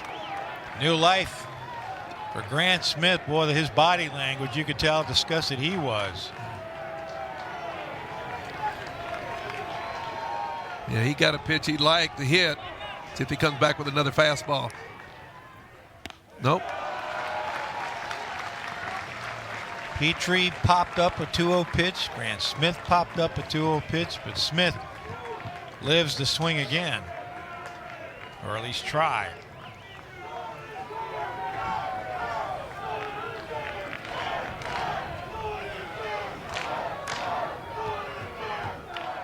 Wow, 3-1 breaking ball. And a good one. Yes, sir. Holmes with all kinds of confidence in his hammer. There was a time you wouldn't see that at all. No. So now it's full with 1 out. Another breaking ball and another pop-up. Burke and Moore discuss. Burke squeezes. Infield fly, 2 out.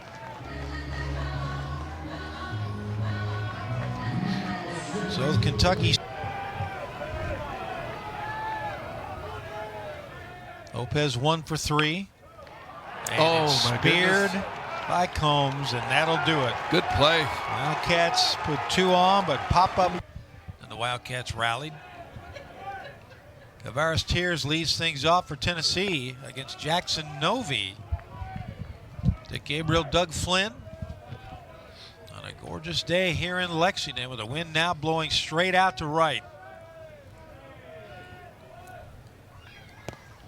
We feel like weathermen sometimes when we talk so much about the weather here, but it changes constantly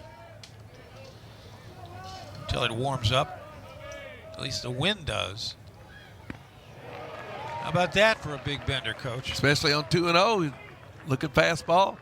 Like I say, these pitchers now pitch from behind or pitch backwards, as they used to say. Now, back in the day, you knew of the National League in which you played. Well, you played in both. As a fastball league, American League, as a breaking ball league. It's clearly not that anymore. No. Well, Was that legit? Yeah, that was legit. And, well, had to do a strike zone, too, because when the American League wore those big balloons behind the plate, they said it was a high ball. Yep. Well, I can tell you from experience, you wear one of those things, you set up at the top of the strike zone. You get a great look at the corners.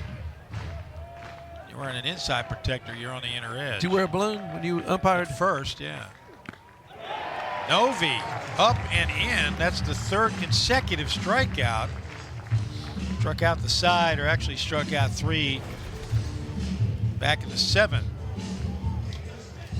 And there's that old discussion. Did he strike out the side if he also gave up a hit? I guess technically no. I don't know. I don't know. I think yes. It's one of the great baseball debates that'll keep you up at night if you let it. Dylan Dreiling, what a day he's had. A double, a homer. 2 runs scored. He's driven in 2. Sent one down the left field line. Had it dropped, it would have been another double. And Daly, with his back absolutely to the plate, reached up and made the catch.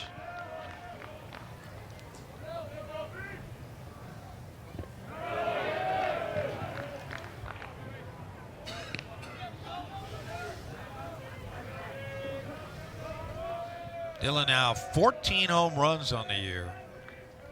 And he's driven in 46. And on most teams, Doug, he's the marquee hitter. Yes. But, you know, and he's a very good hitter on this team, but he's surrounded by marquee hitters. Yeah, we've mentioned up and down the lineup how every one of these guys swing the bat.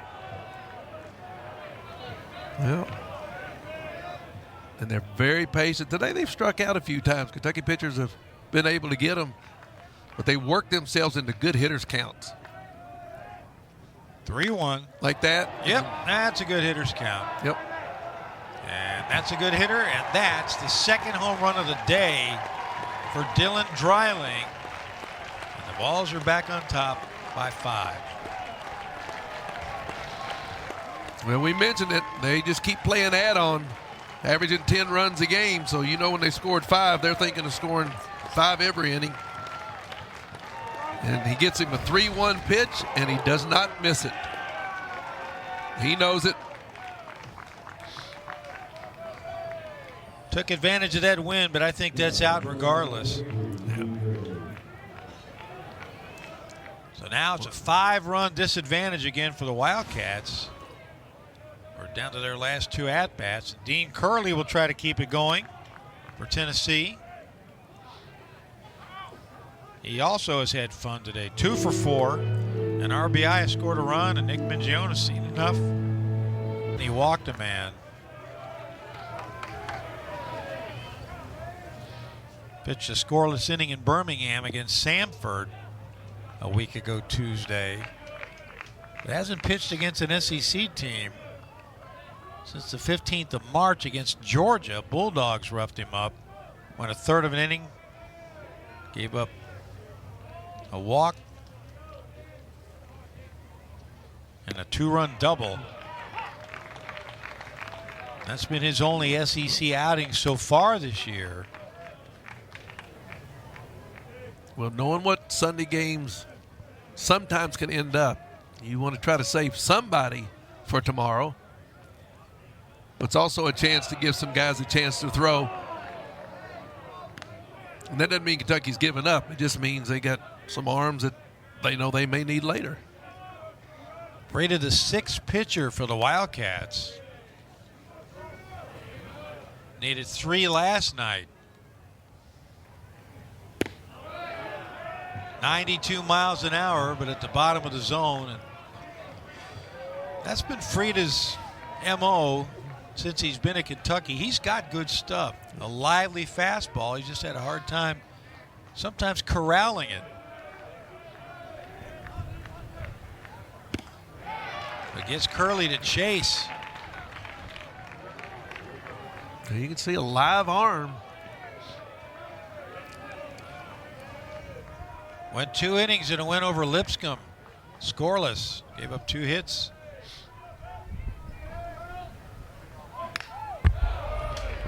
Runs it up there again in 92. Prior to that Louisville outing, he'd only given up 5 hits on the year.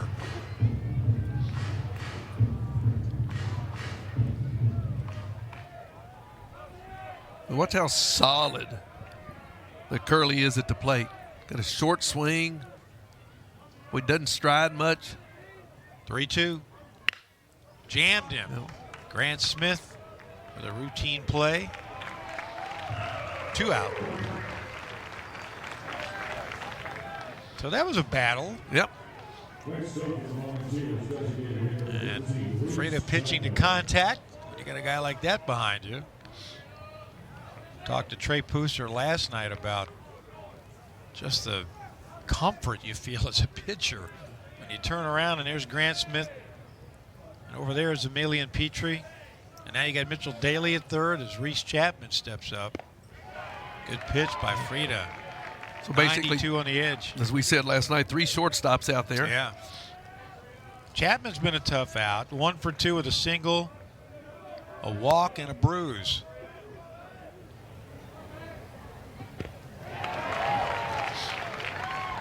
And again, Freda changing speeds well. No balls, 2 strikes. A run in with 2 out.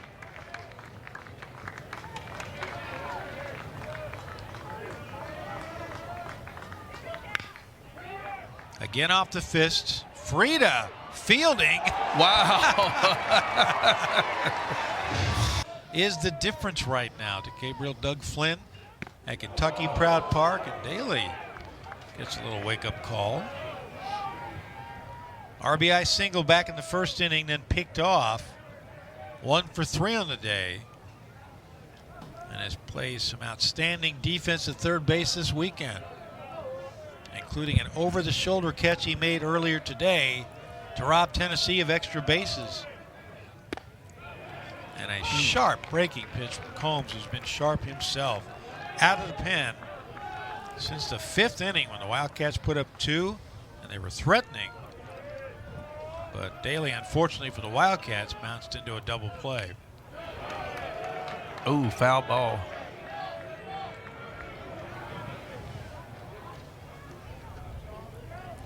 Need a little time to catch some wind.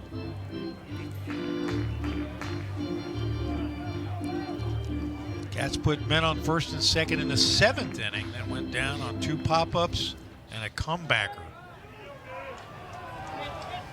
And in between, Combs in the 6th inning struck out the side. The classic side struck out. 3 straight.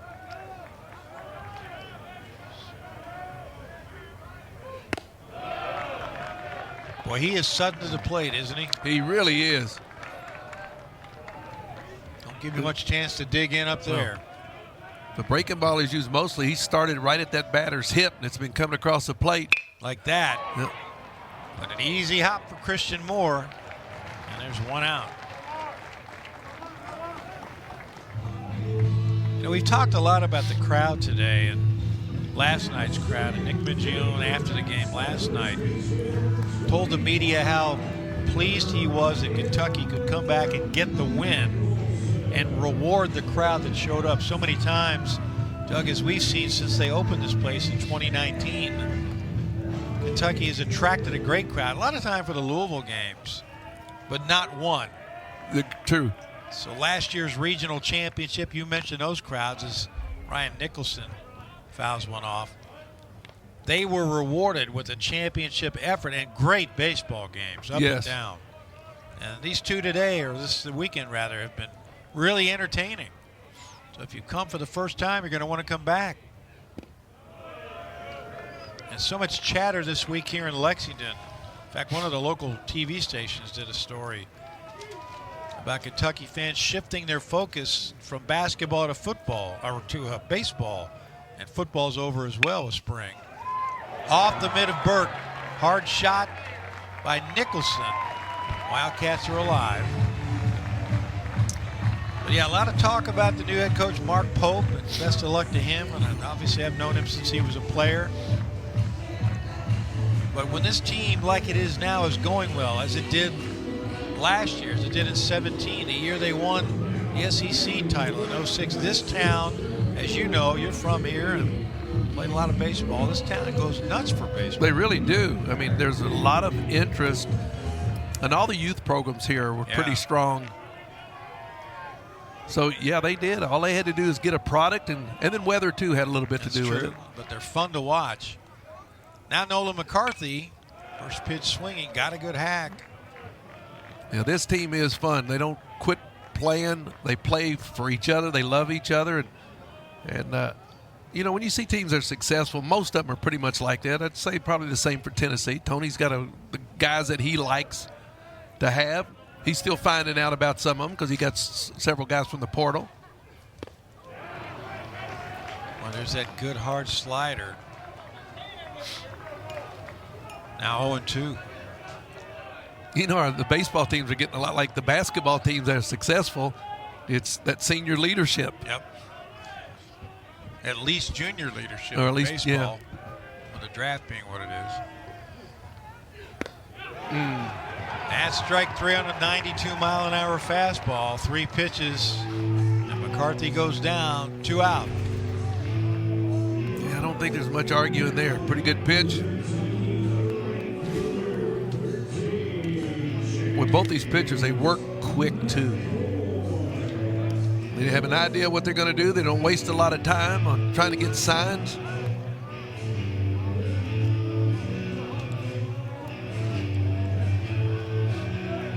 By the way, Nicholson's ground ball ruled a base hit.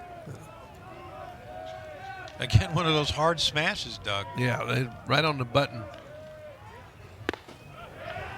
James McCoy frustrated over the last 3 innings, or rather 3 at-bats. He's been caught looking twice. They just pounded him inside. Wildcats Coming back in there again, it looks like. Wildcats with 10 base hits. And they jammed him again. Tennessee with 13, but all those home runs.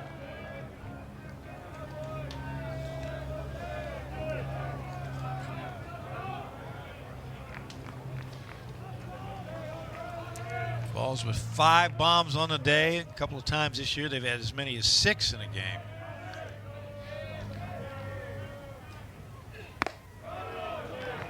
One ball, 2 strikes.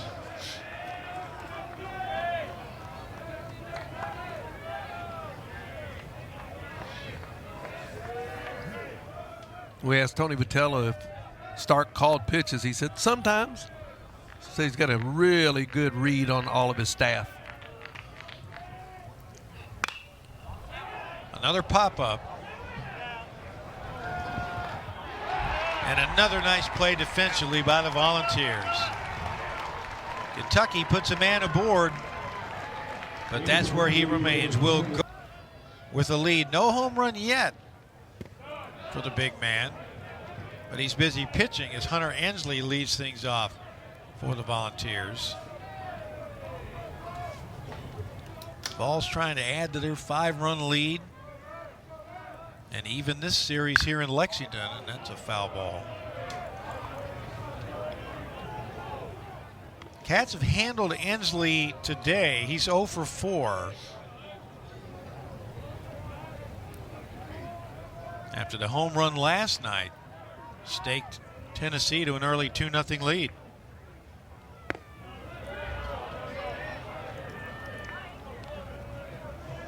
Here's a great stat for you. Coming into this series, since 2021, Tennessee with 482 home runs. Tops in the NCAA. So add 6 to that. The Vols have homered in 36 of their 39 games. And this will be the 14th time they've hit at least 4 home runs in one game.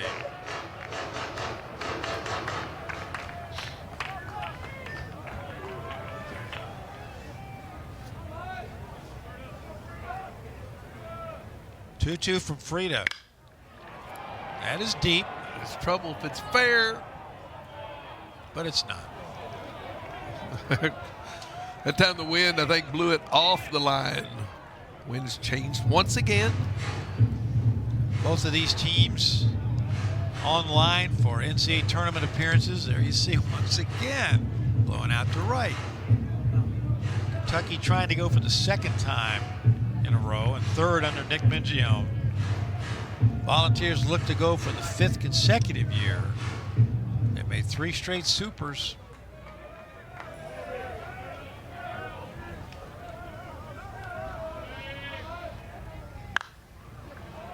Another souvenir. Prior to Tony Vitello arriving, Vols hadn't been to postseason since 2005. Well, we talked a little bit last night about the alumni they've had and all the guys that have come through there. The Todd Helton, Phil Garner, Sam Ewing, Rick Honeycutt. Got him with a big, slow bender.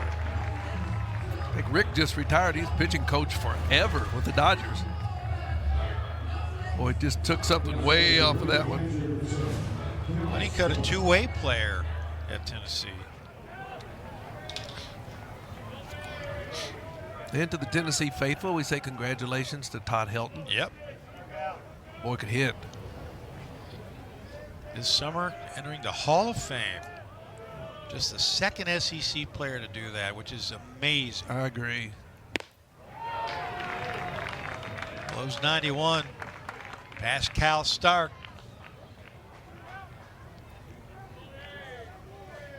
Vols have made the College World Series 2 of the last 3 years. Only 3 other schools have done that. Can you name any of them? College World Series 2 of the last 3 years. And what do you want to know? A couple of them are kind of obvious. You talking about LSU? No. Here's the 0-2. Gotta be one of the Mississippi boys. Yeah. Nope. Made the College World Series 2 of the last 3 years. Yes. Who just said? Tennessee has won. Tennessee's won. There's 3 more. I'll give you a tough one. Virginia.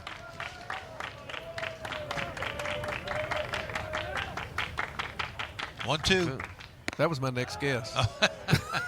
I'll give you credit for that one then. The others are Texas and Stanford.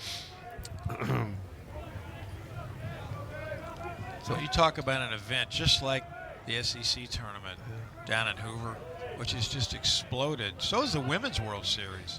2-2. Back-to-back strikeouts for Virginia. Down the street, Rachel Lawson's UK softball teams. We'll take another look.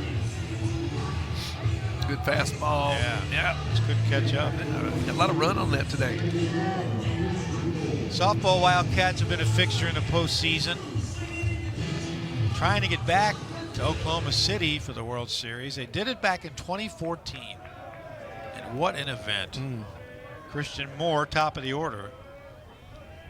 3 for 5, a home run, 2 runs batted in. It was 4 hits. Another base knock. Didn't waste any time. I think he's got 3 of them on breaking balls. I believe I'd change up a little bit on him. Boy, he just sees the first thing he likes and drills it for a base hit. That's pretty good at the top of your order. And then you bring up this guy.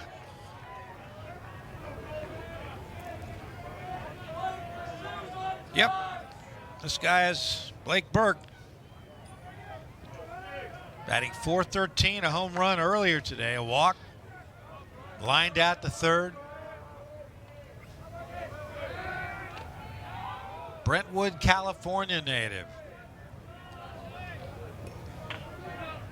Number 1 on Tennessee's all-time home run list.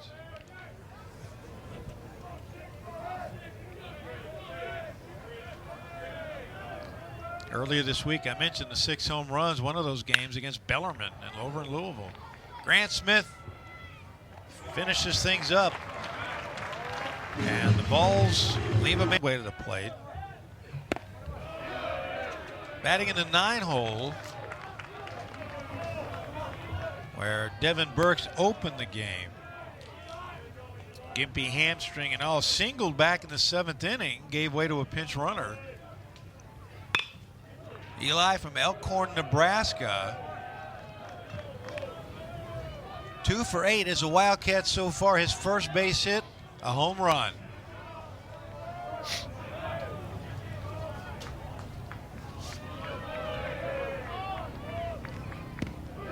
And looks at a curveball, which is what you better expect when you're playing in the SEC. He rarely throws it for a ball. There it is again. Yep. Oh.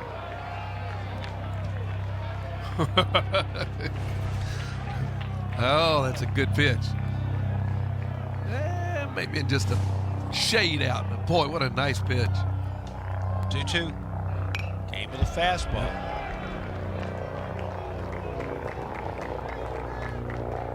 Five-run first inning. That's the difference.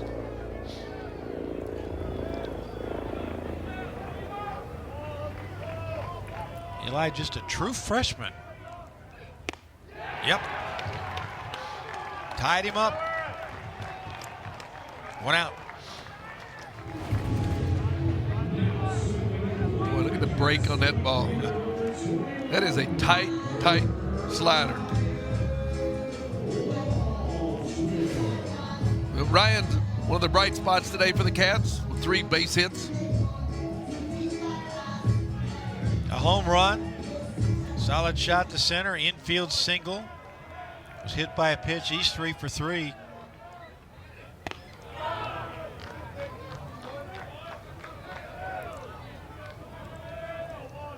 Waldschmidt's so good at working the count. 27 walks. Walked a lot last year. Said he wanted to really work on trying to produce more selective swings at the plate instead of taking as many walks. He'll take them if he can get them. He's made himself into a good 2-strike hitter as well.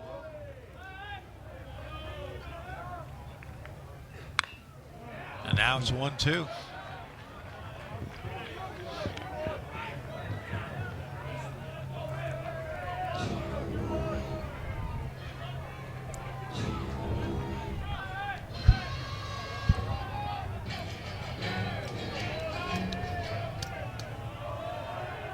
Got that home run in the first inning, kind of brought the crowd back into the game after the 5-0 start by Tennessee.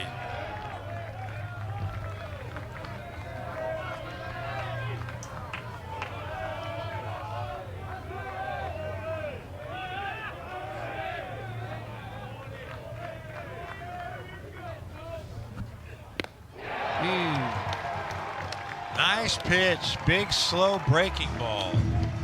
They finally get Ryan Waldschmidt. You know, he'll throw that good hard slider, then he's got that, takes a little bit off with the curveball. When Ryan sees it, thinks he's on it, and then it just keeps biting. He's got a good breaking ball. Did I say good breaking ball? Is a good breaking. Emilian Petrie, and he looks at a good breaking ball. Had a double, scored a run back in the 5th inning. 1 for 4 on the day. He's driven in 38.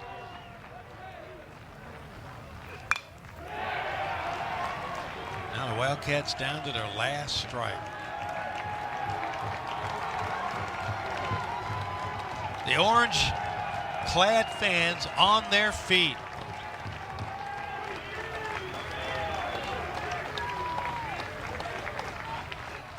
That'll do it. A stylish way to end it for Cohn.